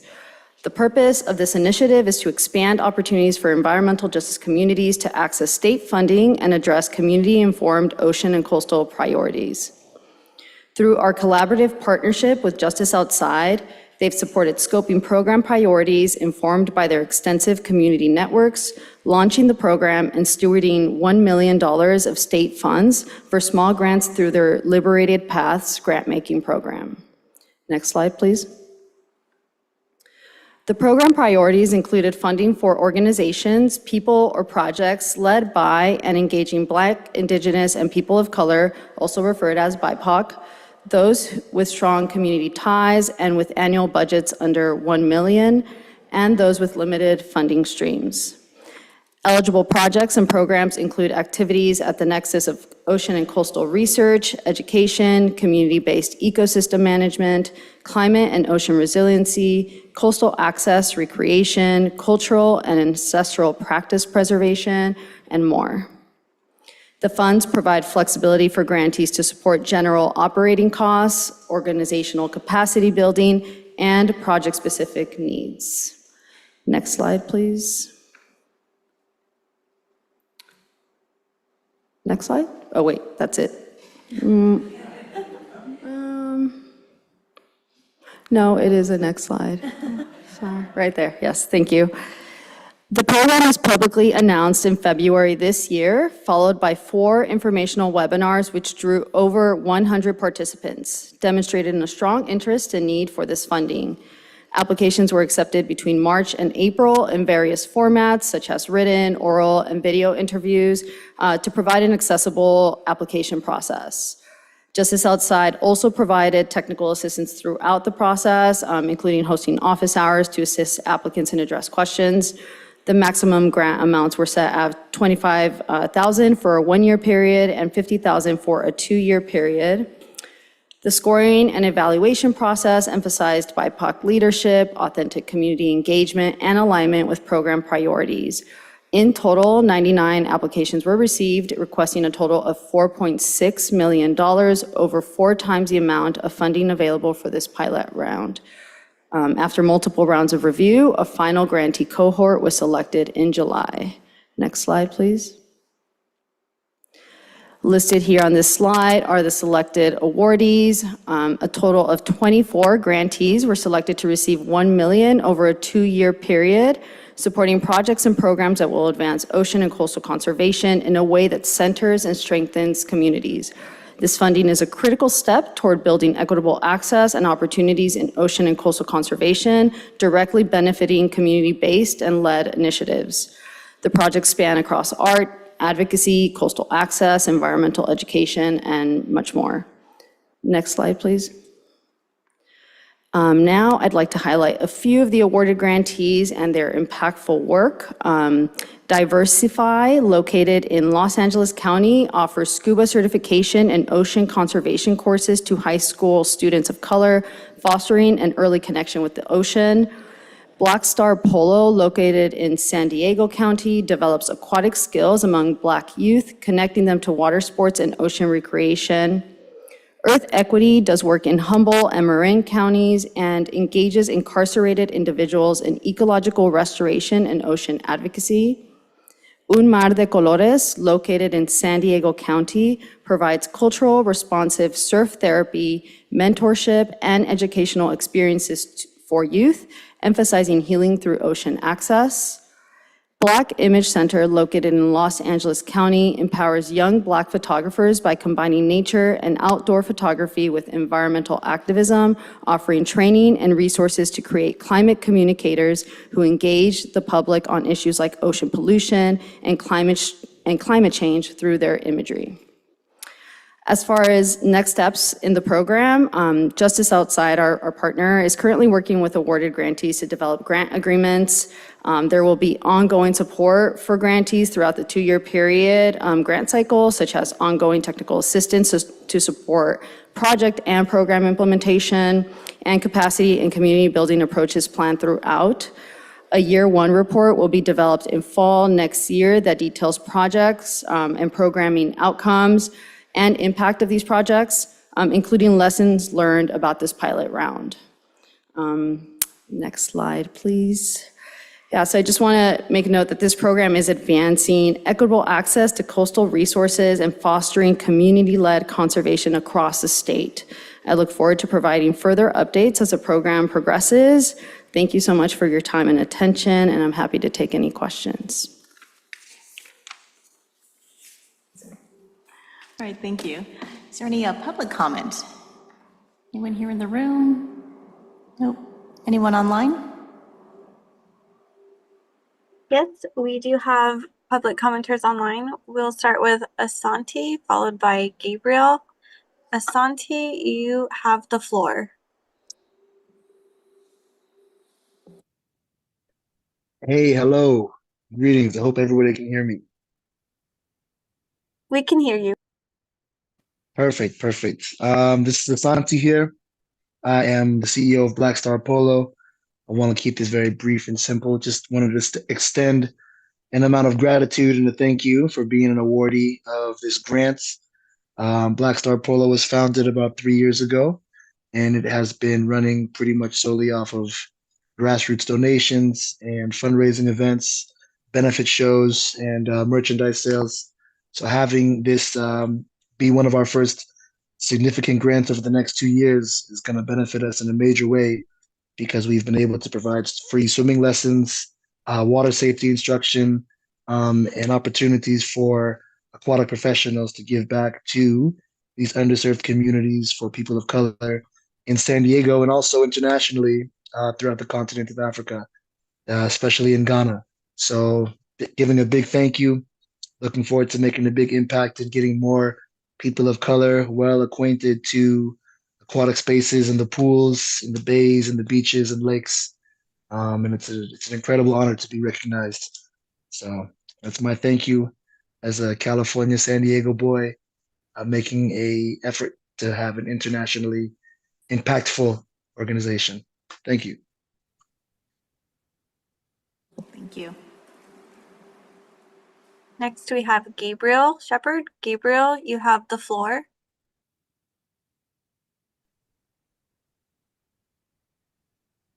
Hi, can you hear me? Yes. Hi, my name is Gabby. I'm with Black Girl Blue Heart, and I just want to say thank you to everyone who's been supportive of the grant. I was one of the awardees. I am a content creator, scuba diver, and filmmaker, and I host group trips to take people diving and get them certified because when I first started diving, I didn't meet another Black scuba diver until I started hosting my own group trips. So it became something that I just saw a need in the world, and this is going to allow me to get groups of people certified for free. And it's a sport that is very limited in the access, just financially having the time and the energy to take off of work. There's just a lot of barriers to get into just to get into the field. So I'm very excited. All of my participants who were selected to become certified, their stories are so moving. And I can just tell that it's going to be a very healing process for a lot of people who choose to explore their passion for the ocean that just never had the chance to. So thank you. Thank you. Thank you. Chair Shimazu, there is no more further public commenters. Great, thank you. Council members, any comments, discussion? Okay, this is an informational item, so we'll move. Oh, sorry, Jen. I would just like to say that this is really a remarkable program, I think. It just warms my heart to hear about some of the projects that are going to be implemented, and to just be very strategic to try to spread the money around to benefit the most that you can. So I just want to express my appreciation and delight for this, and hopefully something we can continue to do. Okay. Anyone else? Okay. All right, then we're going to move on to item 8. Thank you. Thank you. Mike's going to present. This is an action item, consideration and approval of disbursement of funds for the development of a California Artificial Reef Program Plan. All right, well, thank you. Good afternoon, council members. Happy Biodiversity Week. Happy 20th anniversary to OPC. It's an auspicious meeting for a number of reasons, and so I'm really happy to be here today to present on an item that I think is really significantly going to advance our ability to conserve coastal and marine biodiversity here in California, and something that's really, quite frankly, been needed for a long time. And that's a comprehensive plan to guide the management of artificial reefs in California. So next slide, please. So artificial reefs are human-made structures or natural structures that are on the seafloor that mimic some of the characteristics of a natural reef. And historically in California, dating back really to the 1950s and 60s, artificial reefs have been constructed mostly to enhance fishing opportunities. So just a little bit of historic context. Next slide, please. But artificial reefs have the potential to support a whole suite of broader ecological and socioeconomic benefits. So some of those include restoration, shoreline protection and stabilization, as well as mitigation for impacts such as coastal development or lost fishing opportunities, et cetera. So next slide, please. I do think that those co-benefits are very important to consider in the context of California's ambitious biodiversity and climate goals. So as we think about those ambitious goals, we're seeing a major increase in the number of requests to construct artificial reefs, but a lot of knowledge gaps around artificial reefs and the management of these reefs remain. That includes the potential benefits, risks, and impacts of artificial reefs, as well as some of the best practices for where to site reefs, how to design them, what materials should they be constructed with, and how should we be establishing performance metrics, monitoring reefs to make sure they're meeting those performance metrics, and then evaluating and adaptively managing artificial reefs. Next slide, please. So our partner agency, the California Department of Fish and Wildlife, has laid a lot of groundwork dating back to 2017, multiple years of interviews with stakeholders and listening sessions to really understand the landscape as it currently relates to artificial reefs and requests for new reefs. And so with this groundwork laid, really, I think we are well poised as OPC with our partner agency, the department, to really launch into this development of a new statewide, consistent, and science-based, community-informed plan for artificial reefs. Next slide, please. So what will this plan include? So first of all, we're going to start off with a brief history of artificial reefs in California and lessons learned both from California as well as a synthesis of outcomes of artificial reef studies from around the world. We'll also include some general criteria for siting, design, and construction to address some of those knowledge gaps that I mentioned earlier. And then proposed requirements for different kinds of artificial reefs, including reefs constructed for various purposes like mitigation, like enhancing access and recreational opportunities, et cetera. Importantly, this plan is going to include a governance framework that will guide the collaborative management of artificial reefs and also the role that our external partners can play in institutionalizing this management plan. Next slide, please. So we're proposing a 4-step process here, and OPC and the department are proposing that we work with our partner California Sea Grant, who really has been a very trusted partner in helping us develop plans like this at the science, policy, and community engagement interface. The first step would really be to facilitate that key scientific and community input, and this would be done in a number of ways. So this would include expert groups of scientists, this would include community listening sessions, and also Sea Grant would be supporting OPC and CDFW in our formal and informal tribal outreach that we plan to conduct to inform this plan. The second step would be to develop a draft plan based on those outcomes and then release that plan for further tribal consultation as well as open public comment. Next slide, please. The third step, and this is an area where Sea Grant has been really, really key in past efforts, is to administer independent scientific peer review of the draft plan. And then finally, the fourth and final step would be to synthesize the outcomes of all of those steps. So the tribal consultation, both formal and informal, scientific peer review, and formal public comment to develop a final plan. Next slide, please.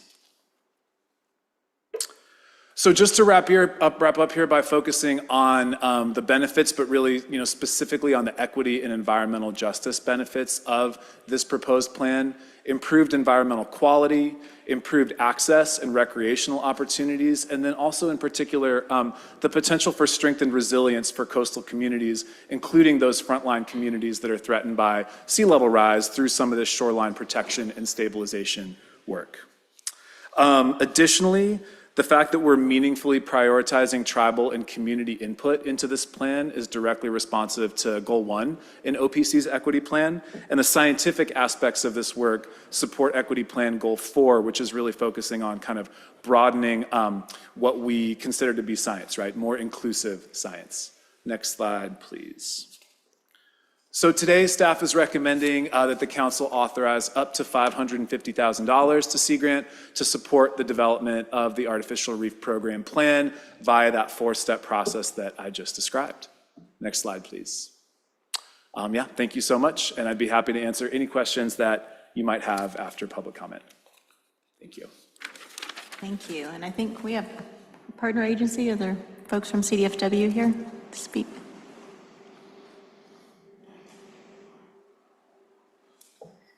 Good afternoon, Madam Chair and council members. My name is Sarah Warden, and I'm an environmental scientist with the California Department of Fish and Wildlife, and I work on the Marine Region's Habitat Conservation Program. I'm happy to be here today to represent the department and express our support for Item 8, the development of the California Artificial Reef Program Plan. This project will address a critical and long-standing need for the department and other state regulators to have a science-based and stakeholder-informed programmatic guidance plan to inform the development and implementation of the California Artificial Reef Program Plan. We are excited for the opportunity to partner with Ocean Protection Council staff and California Sea Grant to aggregate the best science available and integrate input from California Native American tribes and stakeholders to develop consistent and transparent guidance to maximize benefits and minimize negative impacts of artificial reefs. Thank you for your support of this important project today. Okay, we'll open up to public comment for anyone in the room.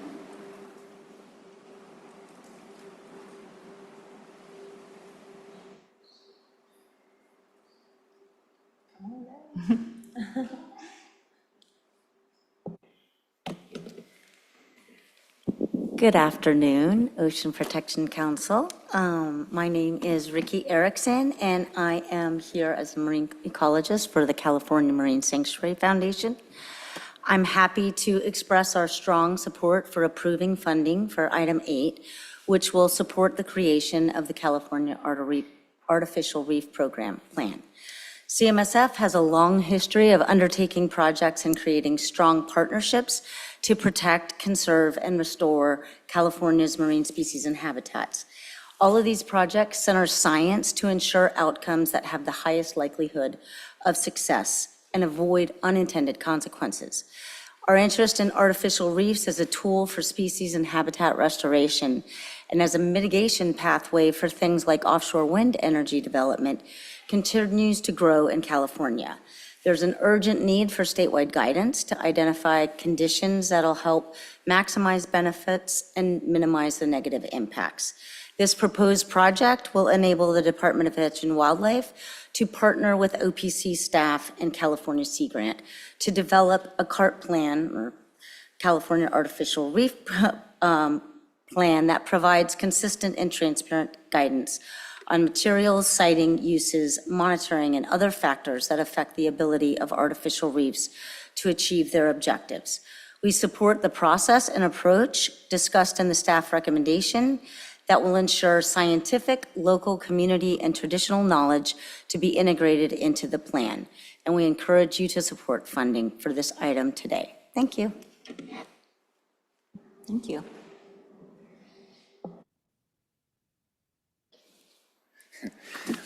Good afternoon. Keith Rutzart, founder of the Giant Kelp Restoration Project in Monterey.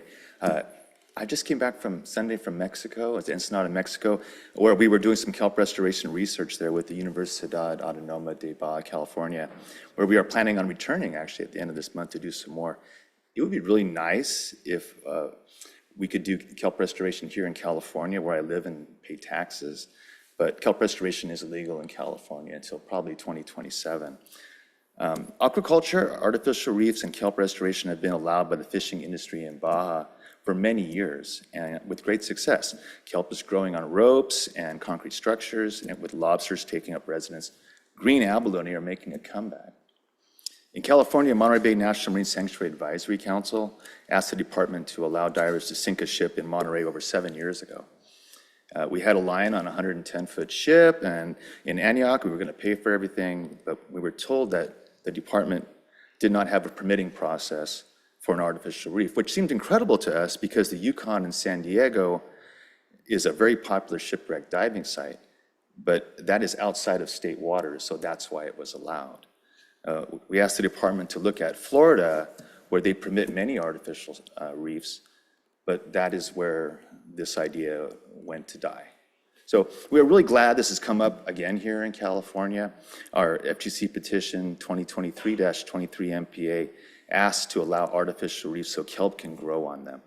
We were advised it costs about $300,000 for permits and takes about 18 months to get through 6 or 7 agencies. Permitting is a huge issue. So I hope that this $500,000 study, you can streamline the process and make a way for us to establish artificial reefs to support kelp restoration at Tankers Reef in California someday. Thank you. Thank you. Do we have any public comment online? There are no online public commenters. Great, thank you. Okay, council members, any discussion? I have a question of Michael, and then a comment. Yeah. Could you please repeat exactly what you mean by inclusive science? I'm sorry, I missed that. Yeah, I mean, this project is intended to be informed not just by, scientific expert working groups, but also by these public listening sessions and kind of broadening the tent of who we're listening to and developing these science-informed plans. So I was pointing out that that's really responsive to Equity Plan Goal 4, which focuses on kind of, moving beyond just working with kind of the usual suspects, in the scientific community, and yeah, broadening the diversity of voices at the table. Okay, but I guess from my perspective, that's a little bit different from science. Yeah, that's fair. I think there's two things really at work here, right? There's the community input, right, which is different from science, but then in terms of the scientific input, we want to diversify the voices of the scientists as well. Sure, no, that absolutely. We're listening to. So that would include, not just academics, but tribal scientists, for example. That's really what we mean when we say inclusive science. Okay, thank you. Yeah. And just a comment, if you don't mind. I think this is terrific and super, and as I think Michael mentioned earlier, long overdue, that state funding be put into providing a scientific basis for artificial reefs and the artificial reef program here in California. I would just say I attended one of the 2017 CDFW sessions. And unfortunately, while there was interest generated at the time, because as I think probably some of you know, Should Rigs to Reef ever become a reality here in California, it depends on there being an artificial reef program. And while the artificial reef statutory language came in the mid-'80s, the program has been, as I think, again, some of the commenters noted, largely defunct for the last few years, or decades, really. And it is so important, and I would just emphasize all the comments that have been made about ensuring that there's a solid scientific underpinning to whatever comes out of this process funded potentially today by the OPC. And it's very important that that science be considered in the context of all of the OPC's policies, particularly with marine pollution, as well as biodiversity, sustainable fishing, and responding to climate change. I have noticed, particularly in the last few years, that when people are concerned about sea level rise, one of the things in the newspapers that often gets trotted out is, oh, we'll put an artificial reef there, that'll solve the problem. And I think what I'm certainly very hopeful comes out of this process is that artificial reefs will be very important in some locations in California and in coastal waters, but not in all of them. And they won't really be the solution everywhere. And, you know, to have robust science underpinning that, I think will be very important. One other point I'd like to make is that I think we've seen with the experience with the Wheeler North Reef, which is the compensation for the San Onofre nuclear generating station, is that using an artificial reef for compensatory mitigation is actually really complicated. And I certainly hope that as part of this process, we will get more science development into what the factors are that will need to be taken into consideration should an artificial reef be one method used for compensation.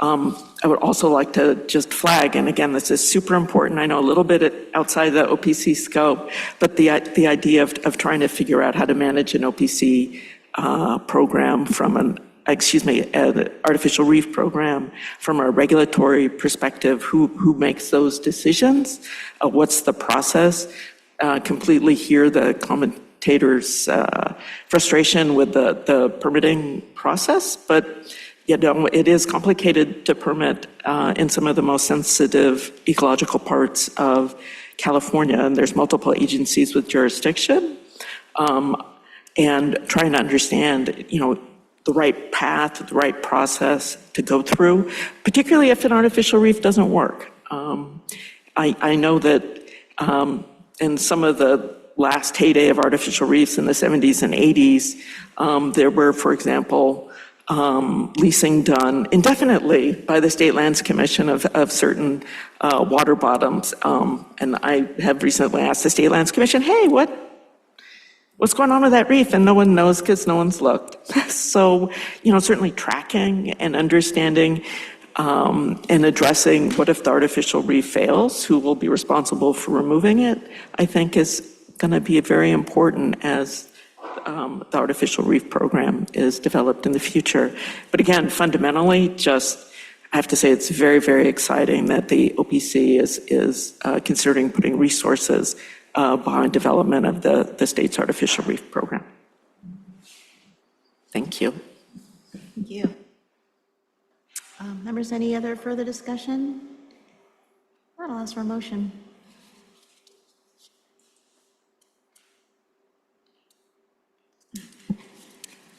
I'll move that the council authorizes disbursement up to $550,000 to California Sea Grant to support the development of a California Artificial Reef Program Plan, please. I'll second. Sarah, could you please call for the vote? Chair Shimazu, Aye. Councilmember Landau, Aye. Councilmember Kunkel, Yes. and Councilmember Rocha. Yes. The council has voted unanimously. The motion passes. Thank you. Okay, next thing, Connor's going to present on item 9A. It looks like we have an informational and action items. So we'll hear them together.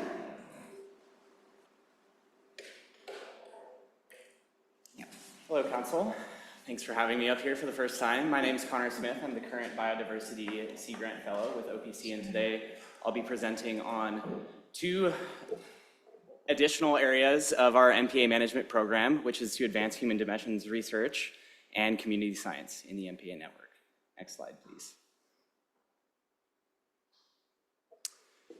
So the 2022 MPA Decadal Management Review provided really strong evidence that the MPA network is delivering ecological benefits.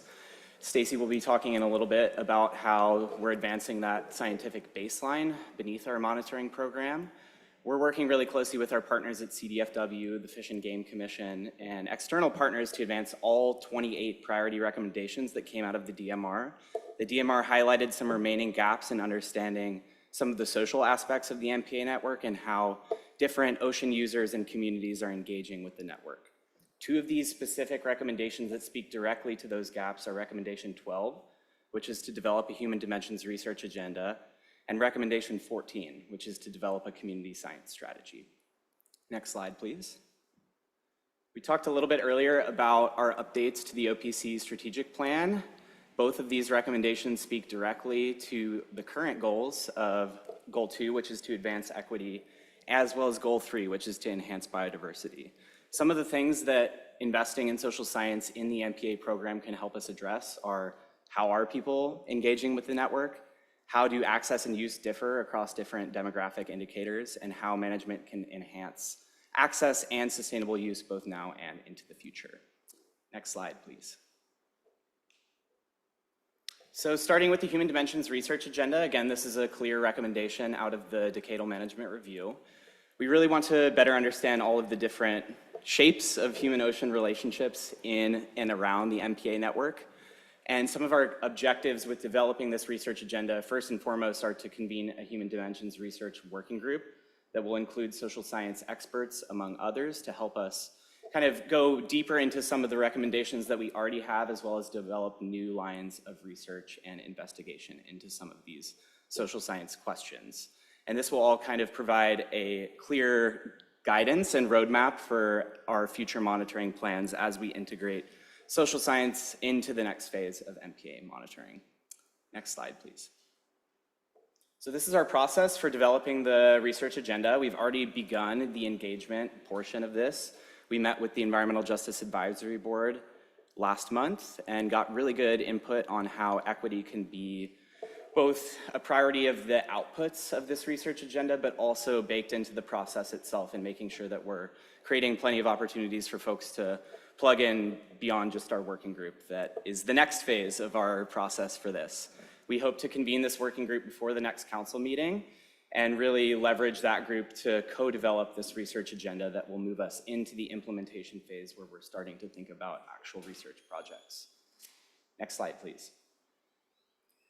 Flipping over to the community science strategy, this is related to but separate from the human dimensions work. Community science is already actively underway throughout the MPA network and is a really vital tool that's helping us fill critical monitoring gaps. Community science efforts across the coast provide really valuable ecological data and have engaged thousands of people in active stewardship of the coast and ocean. The goals of this strategy are to really go further in both of those realms and enhance those opportunities for stewardship while also increasing the role of community science in the ongoing management of the network. Next slide, please. Some of the key goals for this strategy are to really clarify the role of community science roles. There are many roles that community science plays in MPA monitoring and management, so getting some clarity around those, while also facilitating collaboration between community science organizations and efforts, as well as creating more opportunities for those folks to come and engage directly with us as managers and also our academic partners that are essential in our long-term monitoring of the network. And this is all to go towards supporting the growth and impact of community science and enhancing the scope of communities that are engaged in this work. Next slide, please. So this is our process for the community science strategy. Like with the Human Dimensions Research Agenda, it's rooted in collaboration. We've already had our first listening session with some key partners in the community science space that provided really great guidance on how to kind of approach and structure this from a really early stage. The next step is going to be to convene a couple of different listening sessions with focus groups within the larger community science space and other opportunities for members of the community themselves to participate and offer their thoughts. This is all going to be co-developed with all of these partners and eventually include a public process to encourage more participation and feedback from the general public and also tribal partners and other key participants in this work. And that will all lead us into the implementation phase, where we will hopefully have some great recommendations coming out of that strategy. Next slide, please. This is all kind of thinking beyond the decadal review and how we can really move forward on some of these adaptive management recommendations. We're working really closely with partners at the department and Fish and Game Commission to advance all of these recommendations and make sure that the network does continue to deliver ecological benefits. And investing in this social science lens is going to really help reinforce those benefits as well as provide opportunities for Californians to engage in the network in many ways. Next slide, please. Thank you so much. And just wanted to thank Anushka, who spoke earlier, and Jenn and leadership at OPC for really supporting the internship to sea grant to staff connection. It's been really great to get to work with everybody at all the different levels. So, thank you. Awesome. All right, so I think then Stacy's can present the action item. So consideration and approval of disbursement of funds to advance adaptive management and monitoring of the MPA network. Hello, hi Madam Chair, council members and representatives. My name is Stacy Lewis and I'm the MPA Program Manager. It's an incredibly important time for the management of California MPAs, and I'm honored to be here to talk about OPC's continued collaboration with CDFW, other state agencies and external partners to adaptively manage and monitor the MPA network. Next slide, please. Evaluating public petitions on proposed changes to the network was a near-term recommendation of the Decadal Management Review. So in late 2023, the Fish and Game Commission received 20 petitions with 80 proposed action items and referred the petitions to the Department of Fish and Wildlife for evaluation. OPC is working with the department and the Fish and Game Commission staff to develop and implement the petition evaluation criteria. We are now in a position where tools are needed to aid in the objective, transparent, and science-based petition evaluation process. So today I'm going to present on 2 investments for petition evaluation. First, the C-Sketch mapping tool, and the second, updating the MPA connectivity model. Next slide, please. C-Sketch is a next-generation online tool used for MPA planning in several countries around the world. This tool is formally called Marine Map and was used by California stakeholders in the original design process. The image on the right is a visual representation of the MPAs around and near the Channel Islands. The red, blue, and purple designate the different types of MPAs, and the brown and orange colors are habitat layers in the ocean and along the shoreline. And I'm going to use this image to demonstrate the utility of the tool in the next slide. Next slide, please. This project will develop a public platform on C-Sketch to visualize changes to the MPA network, including changes to MPA size and spacing, and overlay of MPA petitions with important locations and habitats. The image on the right shows a hypothetical proposed MPA in the Channel Islands for demonstration only. It is not a real petition. The right table highlights the calculations C-Sketch will generate. And the table on the right shows the contributions of the hypothetical MPA to protecting hard and soft substrate, and it also provides sources for the data layers. Next slide, please. The second tool investment is the update to the MPA connectivity model. A main goal of the Marine Life Protection Act is for the MPAs to function as a network. So network connectivity is an important factor in building community resilience and stability. OPC supported the initial development of the connectivity model for use in the Decadal Management Review.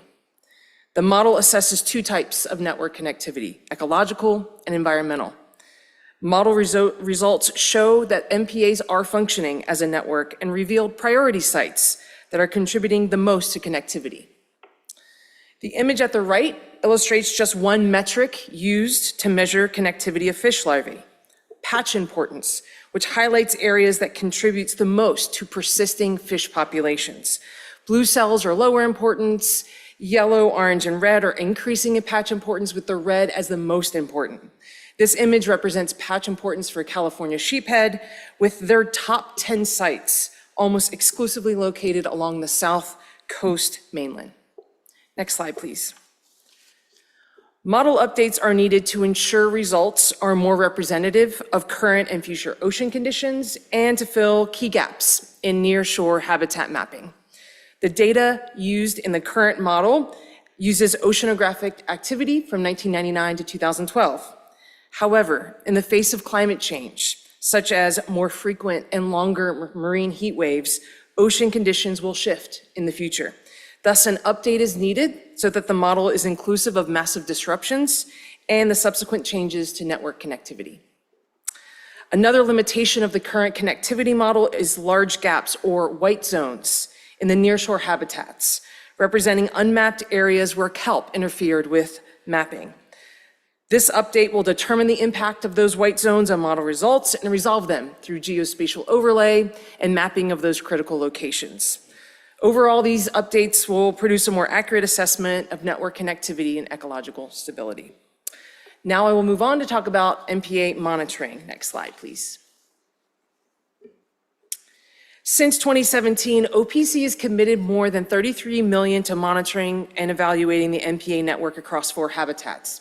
And in fact, in December 2023, this council approved the next round of MPA monitoring investments for all habitats except for mid-depth. And that's due to unresolved questions about the best approaches to monitoring.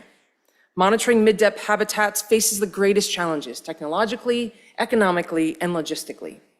To address these challenges, a technical expert panel convened this summer to discuss monitoring results, incorporate lessons learned, and discuss ways to drive innovation and improve monitoring in this habitat. The panel is currently finalizing their key findings and recommendations. Next slide, please. This project will fund a competitive solicitation for mid-depth monitoring in 2025 and 2026. The request for proposal will be built upon the recommendations of the expert panel. California Sea Grant will administer the proposal review process and the selected monitoring projects. Next slide, please.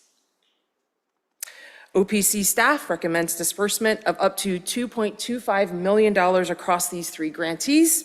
We believe these investments are critical to advancing adaptive management and monitoring of California's marine protected area network. Next slide.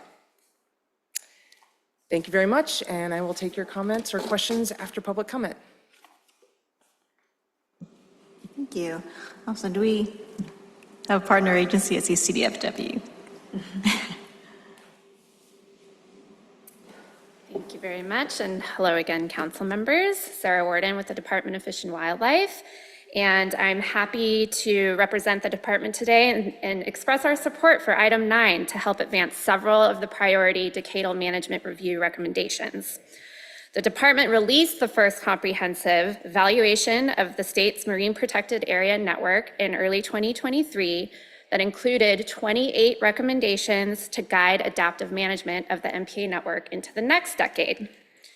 Funding for the proposed projects under item 9 will provide critical investments to advance the recommendations in the decadal management review by helping to improve the understanding of human dimensions in MPAs, developing tools needed to inform adaptive management of the MPA network and the MPA petition process, and streamlining monitoring in mid-depth rocky reef habitats. The department appreciates the partnership with the Ocean Protection Council, Fish and Game Commission, other state agencies, California Native American tribes and tribal communities and stakeholders. We can't do it alone as we work together to move the decadal management review recommendations forward. Thank you for your consideration of item 9 today and your continued support of the MPA management program. Thank you very much. Thank you. We'll move on to public comment. If there's anyone in the room.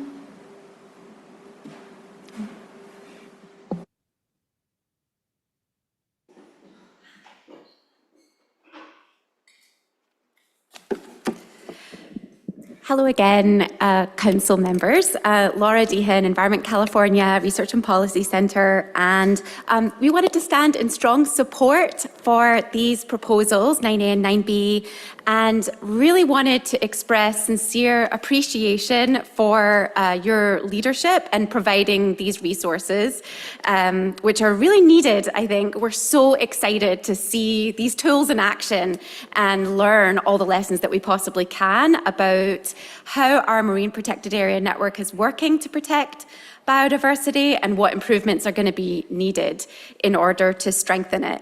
The Marine Life Protection Act, it has under its, in the law itself that was passed in 1999, it explains that adaptive management really is the process that seeks to improve the management of the important biological resources. And it's going to be a lot easier to do that with these tools available. The other thing I wanted to highlight is with the recent passage of the resolution from the state legislature, ACR 210, that really calls upon Ocean Protection Council and other state agencies to really prioritize with rigorous scientific review, engaged public, community process, a strong adaptive management process that will help actually expand and strengthen the marine protected area network as a key way that we get closer to 30 by 30. And I just wanted to underscore that Environment California has done a lot of community outreach on this idea, and we found overwhelming support from the general public for an even stronger marine protected area network. So I think these tools are coming at just the right time, and really hopeful they'll get approved today and we can see them in action soon. Thank you. Thank you. Hi, everyone. Thank you so much.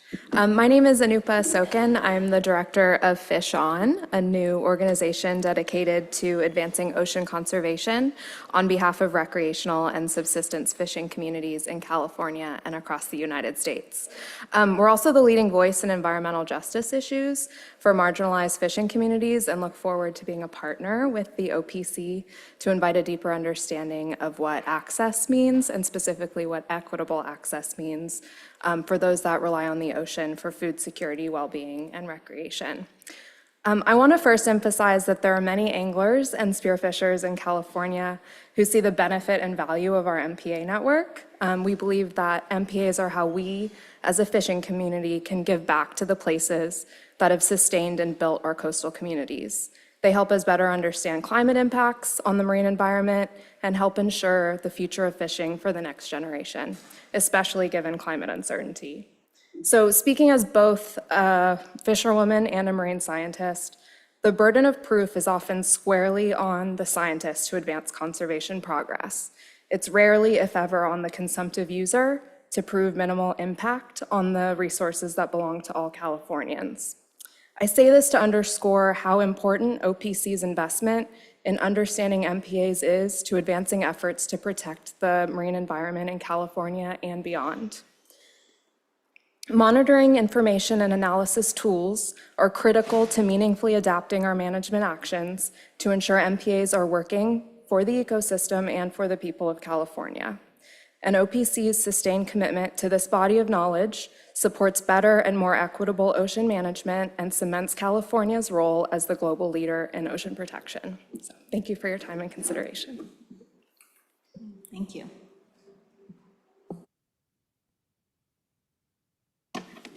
Good afternoon, Ricky Erickson again. Thank you for being here. And we would like to, the California Marine Sanctuary Foundation would like to support our items 9A and 9B, and also applaud the Ocean Protection Council for your leadership efforts on all things ocean.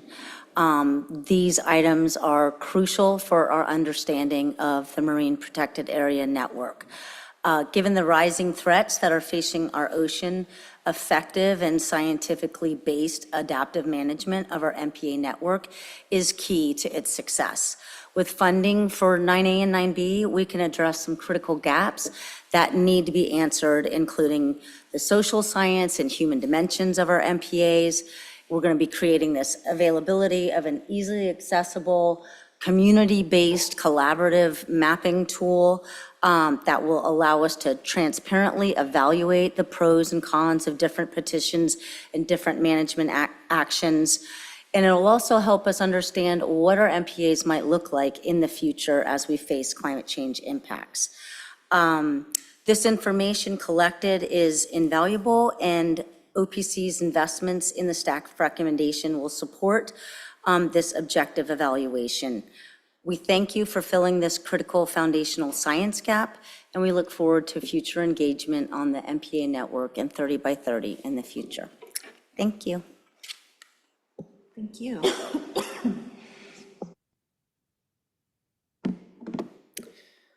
Good afternoon. My name is Tomas Valadez. I'm the California Policy Associate with Azul. I'd like to express our support for funding items 9A and 9B. Given California's commitment to environmental justice, equity, and addressing the biodiversity and climate crisis through the 30 by 30 initiative, OPC has an opportunity to meaningfully deliver on the overwhelming public support for expanding MPAs. Strengthening and expanding the MPA network through the adaptive management is the most effective pathway to achieving the state's 30 by 30 goals, both scientifically and as a mechanism to promote equitable access to healthier marine environments for communities that are often excluded from decision-making and coastal access. We applaud OPC's support in funding critical science, such as that proposed in Agenda Item 9B, to fill gaps critical to adaptively managing our MPA network. The information collected and tools developed as a part of this funding will be invaluable to stakeholders. This research will be essential in helping to identify what additional areas of the coast have the potential to best enhance the network's resilience to climate change, make it more accessible to underserved communities, and to boost the state's marine biodiversity conservation. Thank you. Thank you.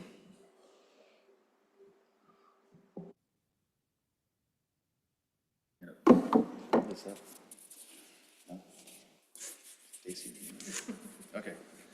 That was, I can't really hold it very well. So, Mike, could you help me out? Yeah, Mike's got it. All right, thanks, Mike. So, this is like a timeline of the decadal management review process. In 2007, the Central Coast MPAs were first established, and then 5 years later, the North and South MPAs were established in 2012. Then in 2017, we expected a decadal management review for the Central Coast. We didn't have that. It wasn't until 2022 when we got the DMR reports completed by the department. Then we had petitions in 23, and then we have a binning process in 24, and then we have the bin ones, which are things that are not controversial. That's the low-hung fruit. In 25, that's going to come up, and then in 2026, we'll get the ones that are a little more complicated, and then in 2027, we'll have the bin 3 items, which is the ones that we are submitting. We have one of the 20, that's 27 parts to it, is the largest of the petitions, and that is dependent on a policy change, which is dependent on the kelp restoration management plan that's coming through the Ocean Protection Council. And now we have new evaluation tools that are going to be completed in the spring of 2027. And there's a consequence to that. This ocean condition continues to degrade, and what I'm seeing is that we keep moving the goalposts, right, as we go along here, as we get more and more urchins and less kelp in this environment. So that's all. Thank you. Thank you, Mike. Of course.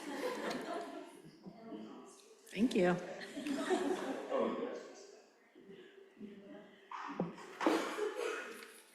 Good afternoon, council members. My name is Dirk Rosen. I'm the president of Marine Applied Research and Exploration.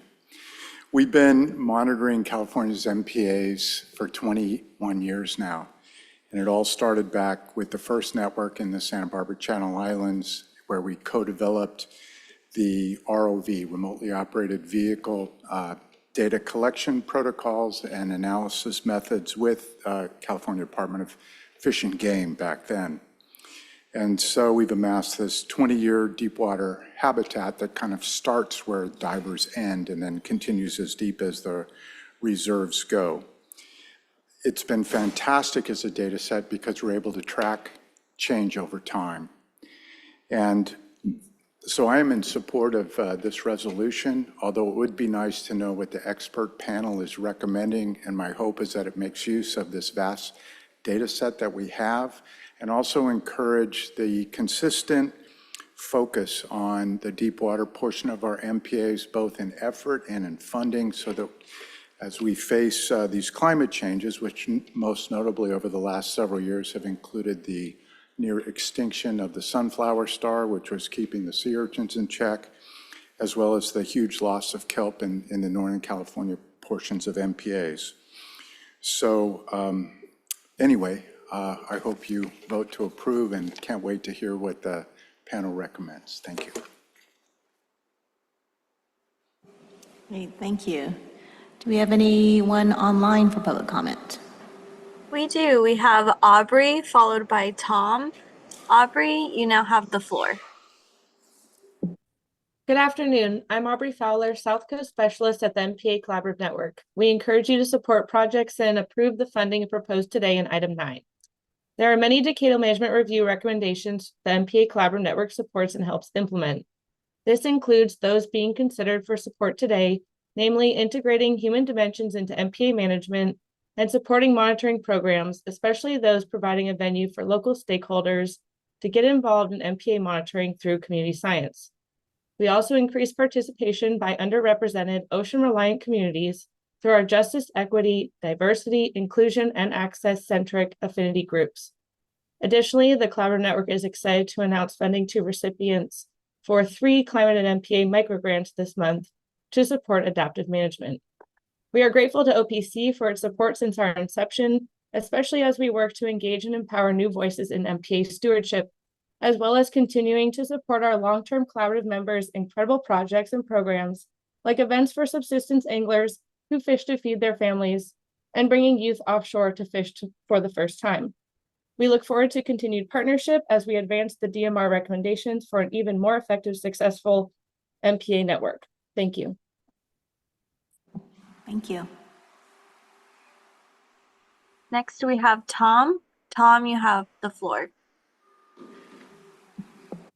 Okay, so I just want to say that in the last couple of months, I've seen the ocean healthier than I've ever seen it before. There's bait from Avila to Point Sur, anchovies and sardines both. I see lots of whales. I see a lot of otters. I fish 3 times a week, 3 days out of the week. I fish the Big Sur area. I've never seen a more healthier ocean than I see right now.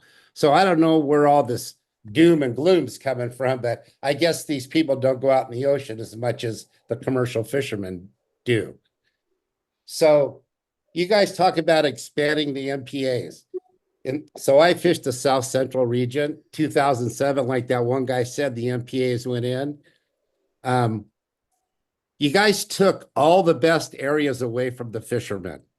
You took all the points, except for Estero and Prisma and Sal. Well, you took a lot of Prisma, so you left Sal. But you took all the best reefs away from us. So you left us a bunch of little ribbon reefs to fish near shore. Personally, and I know a lot of other guys that don't think we need more MPAs, we got enough. I don't know where this big push is to make more MPAs and make them bigger. You only left us so much area to fish. We don't catch fish in the sand, okay? We catch them on the rocks. When you take all the rocks away, you're going to put people out of business, okay? I don't know if you understand that or not. We can't just go somewhere else and fish. And another thing, if we're talking about monitoring, you need to use the commercial fishermen that know what they're doing other than divers or sport guys that know these reefs by the back of their hand. They need to get in there close. Drifting hooks don't work for a lot of the fish that live on these reefs. what works is traps. We had a big trap study when the MPAs came in, and the deal was they're going to use the commercial fishermen and collaborate with the scientists. I don't know where that went. I guess that ran out of money or something. Maybe Packard ran out of money. But you need to use the commercial fishermen if you're going to do any monitoring inside these MPAs in shallow. I mean, Thank you. I hope you listen to me. Damn it. Okay, is there any other public comment? There is no further public comment. Wonderful, thank you. Okay, council members, any discussion? I just had couple questions. So C-Sketch, so it is going to be a publicly available tool, right? So how can you just kind of play out how it will be used? Because I know the petitions have already been submitted, so they'll be evaluated with that tool, but what will sort of be the opportunity for the petitioners to adjust based on the outcomes of what the tool identifies? Great question. So C-Sketch is already a public platform. What C-Sketch and CDFW and OPC are doing is creating a platform that has all of the petitions visualized. So it's a way for people to go in and see where the petitions are located, where the locations of habitat overlap with that. People can play around with it, draw different NPAs. It's really just a tool for people to play around with. And, petitioners are talking with CDFW consistently, but overall it's a tool for visualizing the petitions, not really for anything beyond that as far as the petitions, unless the petitioners want to talk to CDFW directly. Okay, so CDFW isn't using it to evaluate then the petitions? Well, they're making sure that what they see and how they're interpreting the petitions align with what the petitioners proposed. Okay. And yeah, the calculations that are coming up about changes to MPA size and spacing guidelines that are in the original design process, seeing how those MPAs, the proposed changes to the MPAs would shift those size and spacing guidelines. So the public platform is a visual tool for petitioners, and people can see how the MPA size and spacing would change. CDFW, OPC, and Fish and Game Commission will be looking at using C-Sketch to think about the analysis and the evaluation criteria based on what the calculations we can get out of that from size and spacing guidelines of the MPA network. Okay. And it looks like it's going to be completed by October, in 2 months? Month and a half? We're hoping to be, we're hoping to be able to release the public platform as soon as we can. They have been working on this before we've presented this investment, but this investment is for the public platform process. And so this investment allows for the reporting structure and that sidebar with all of the calculations. That's what C-Sketch needs this investment for, is finalizing that, so then people can see those and print those out. Okay. And then I just had a question about the deep habitat monitoring. Yes. So I know, if I remember correctly, there were some proposals initially submitted, and then there was sort of a pause, right, put on those. So the amount of money that is being requested, is that based on some determined amount, like that's just what's left in the pot, or is that kind of based on the proposals that you've received and what seems like an appropriate amount for one project or three, or? Yeah, so great question. We determined this amount based on the fact that it's going to be 2 years of monitoring so that it can be in the same cadence of the rest of the habitats, because all of the current funding runs out after 2026. And we determined this amount by looking at the historical average amount per year. So not determined by what was submitted before and we were unable to fund, but more what was the kind of the average amount per year for this habitat. Okay, members, any further discussion? If not, I will ask for a motion.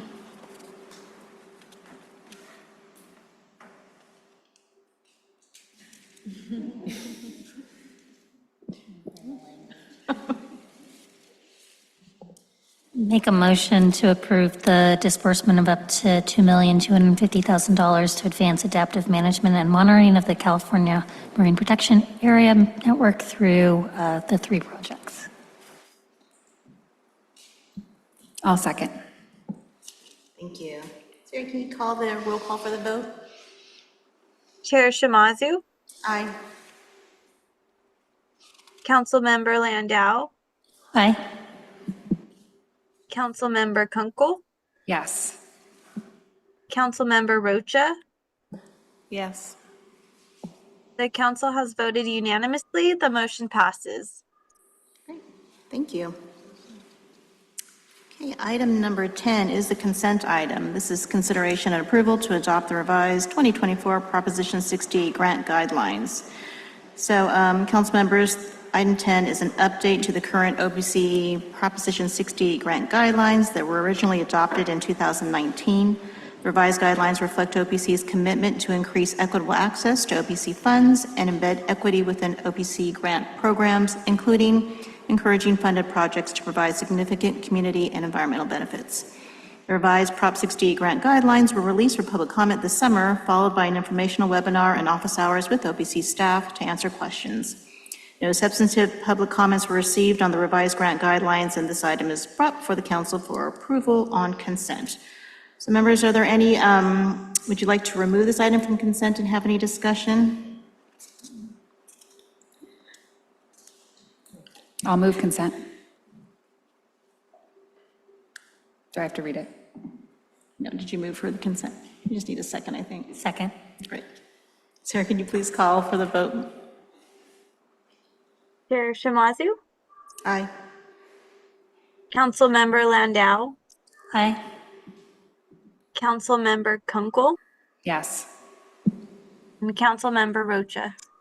Yes. The council has voted unanimously. The motion passes. Thank you. Okay, item 11, public comment on non-agenda items. Do we have anyone here to speak on a non-agenda item? Yes.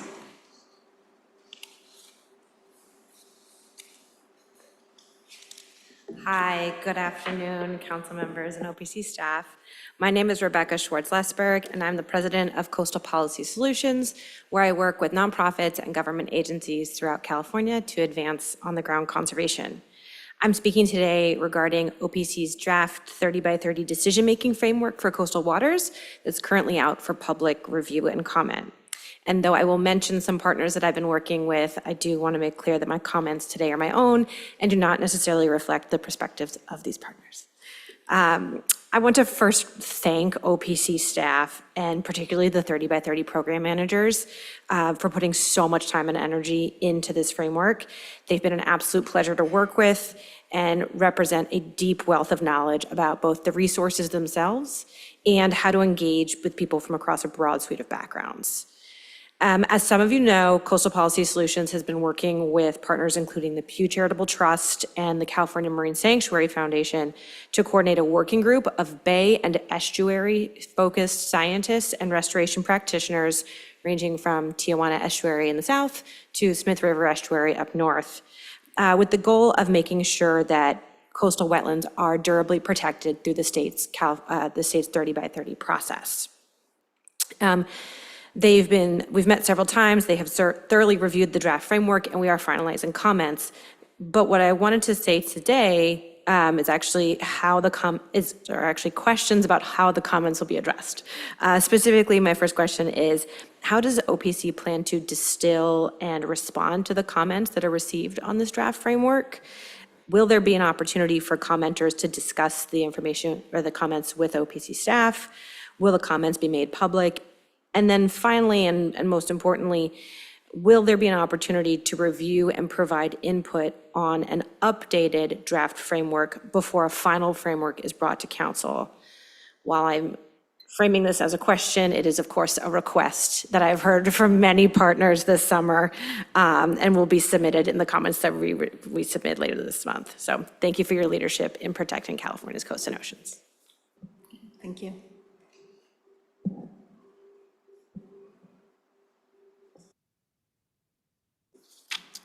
Good afternoon. Keith Rutzart with the Giant Kelp Restoration Project in Monterey. The 30 by 30 California Natural Resources Agency and the U.S. America the Beautiful programs, they pretend to conserve 30% of the ocean in 5 years and 4 months. After that, if by context, comes 50 by 50, okay?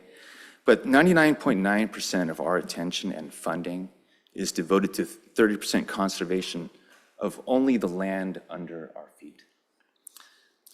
The Ocean Protection Council has resigned itself, it seems, to only trying to conserve our oceans and just rebranding what is not protected as protected. California is the 5th largest economy in the world, and we should be an example of how to combat climate change instead of shifting the burden of our carbon-producing industrialization to the developing world by prohibiting their primary means of feeding themselves. For the sake of humanity, please, we need to stop knowingly destroying the life support system of our planet. Thank you. Thank you. All right, do we have anyone online for public comment? We do. We have Ben, followed by caller 5936. Ben, you have the floor. Thank you. Good afternoon, Deputy Secretary Eckerle, council members, and staff. Ben Grundy with the Center for Biological Diversity. I'd like to quickly highlight some of the key takeaways from the written comment letter that the Center for Biological Diversity submitted in coalition with Earth Justice, Endangered Habitats League, Natural Resources Defense Council, Ocean Defenders Alliance, Oceana, and Resource Renewal Institute. We appreciate the Council's continued support of pop-up fishing gear as a means to allow continued fishing when areas have high risk of fishing gear entanglements. Our groups are excited and encouraged by the recent developments and data from the spring 2024 experimental fishing permit, testing pop-up gear in the Dungeness crab fishery. These results indicate that on-demand gear is no longer a technology of the future, but a viable tool that can keep fishers on the water longer without putting our state's protected marine wildlife at risk. So quickly digging into some of those results, it's also worth noting that OPC investments from earlier this year were a big factor, which contributed to the high level of participation in this EFP. So again, thank you for that support. This past spring, under the Subsea Sonics Guardian Ropeless EFP, 19 fishers from various Central and Northern California communities successfully harvested 229,000 pounds of Dungeness crab with pop-up gear worth an estimated $1.6 million. The EFP participants set 23,000 traps on around 2,300 gear deployments, with the gear performing at a 98% reliability rate. The gear loss rate for the duration of the testing was 1.6%, which is far less than the 5 to 10% annual gear loss rate for traditional gear, which is estimated by fishery participants. So overall, these results highlight the viability of on-demand gear, and it's important that the council members and members of the public are made aware of these encouraging results. So we ask that OPC requests a formal update from CDFW and EFP participants on the results of this spring's pop-up gear trials to be received at the council's December 9th meeting later this year. Including the voices of both department staff and EFP participants will ensure that valuable perspectives and an accurate assessment of the results are presented to both the council and members of the public.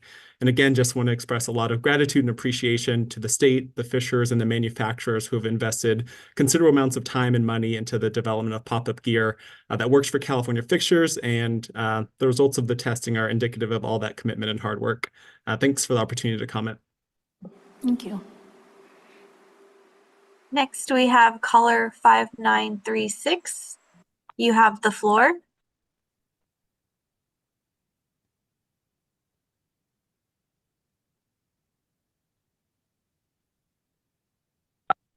Eileen Boken, Coalition for San Francisco Neighborhoods, speaking on my own behalf.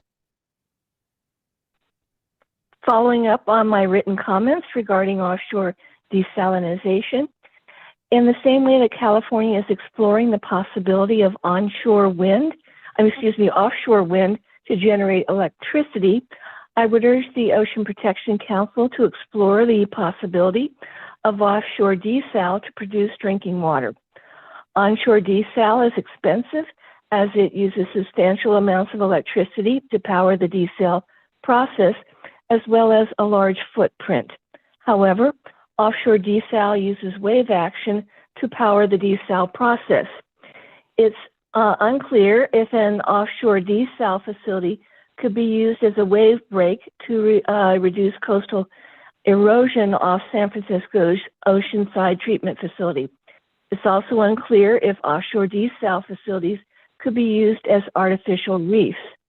Although it's been confirmed that there could be a dual use between onshore desal and San Francisco's dedicated emergency firefighting water system, also known as AWAS, it's unclear if this dual use would be feasible for offshore desal and onshore AWAS. I would urge the OPC to fund a demonstration project for dual use consisting of offshore desal and onshore dedicated AWAS in the coast off San Francisco's Oceanside Treatment Facility. New subject. CSFN has submitted public comments to OPC to include the waters off Ocean Beach as part of California's 30 by 30 initiative for coastal waters, and also include these waters as a non-contiguous area in the Greater Farallones National Marine Sanctuary. Thank you. Thank you. There are no further public commenters. Great, thank you.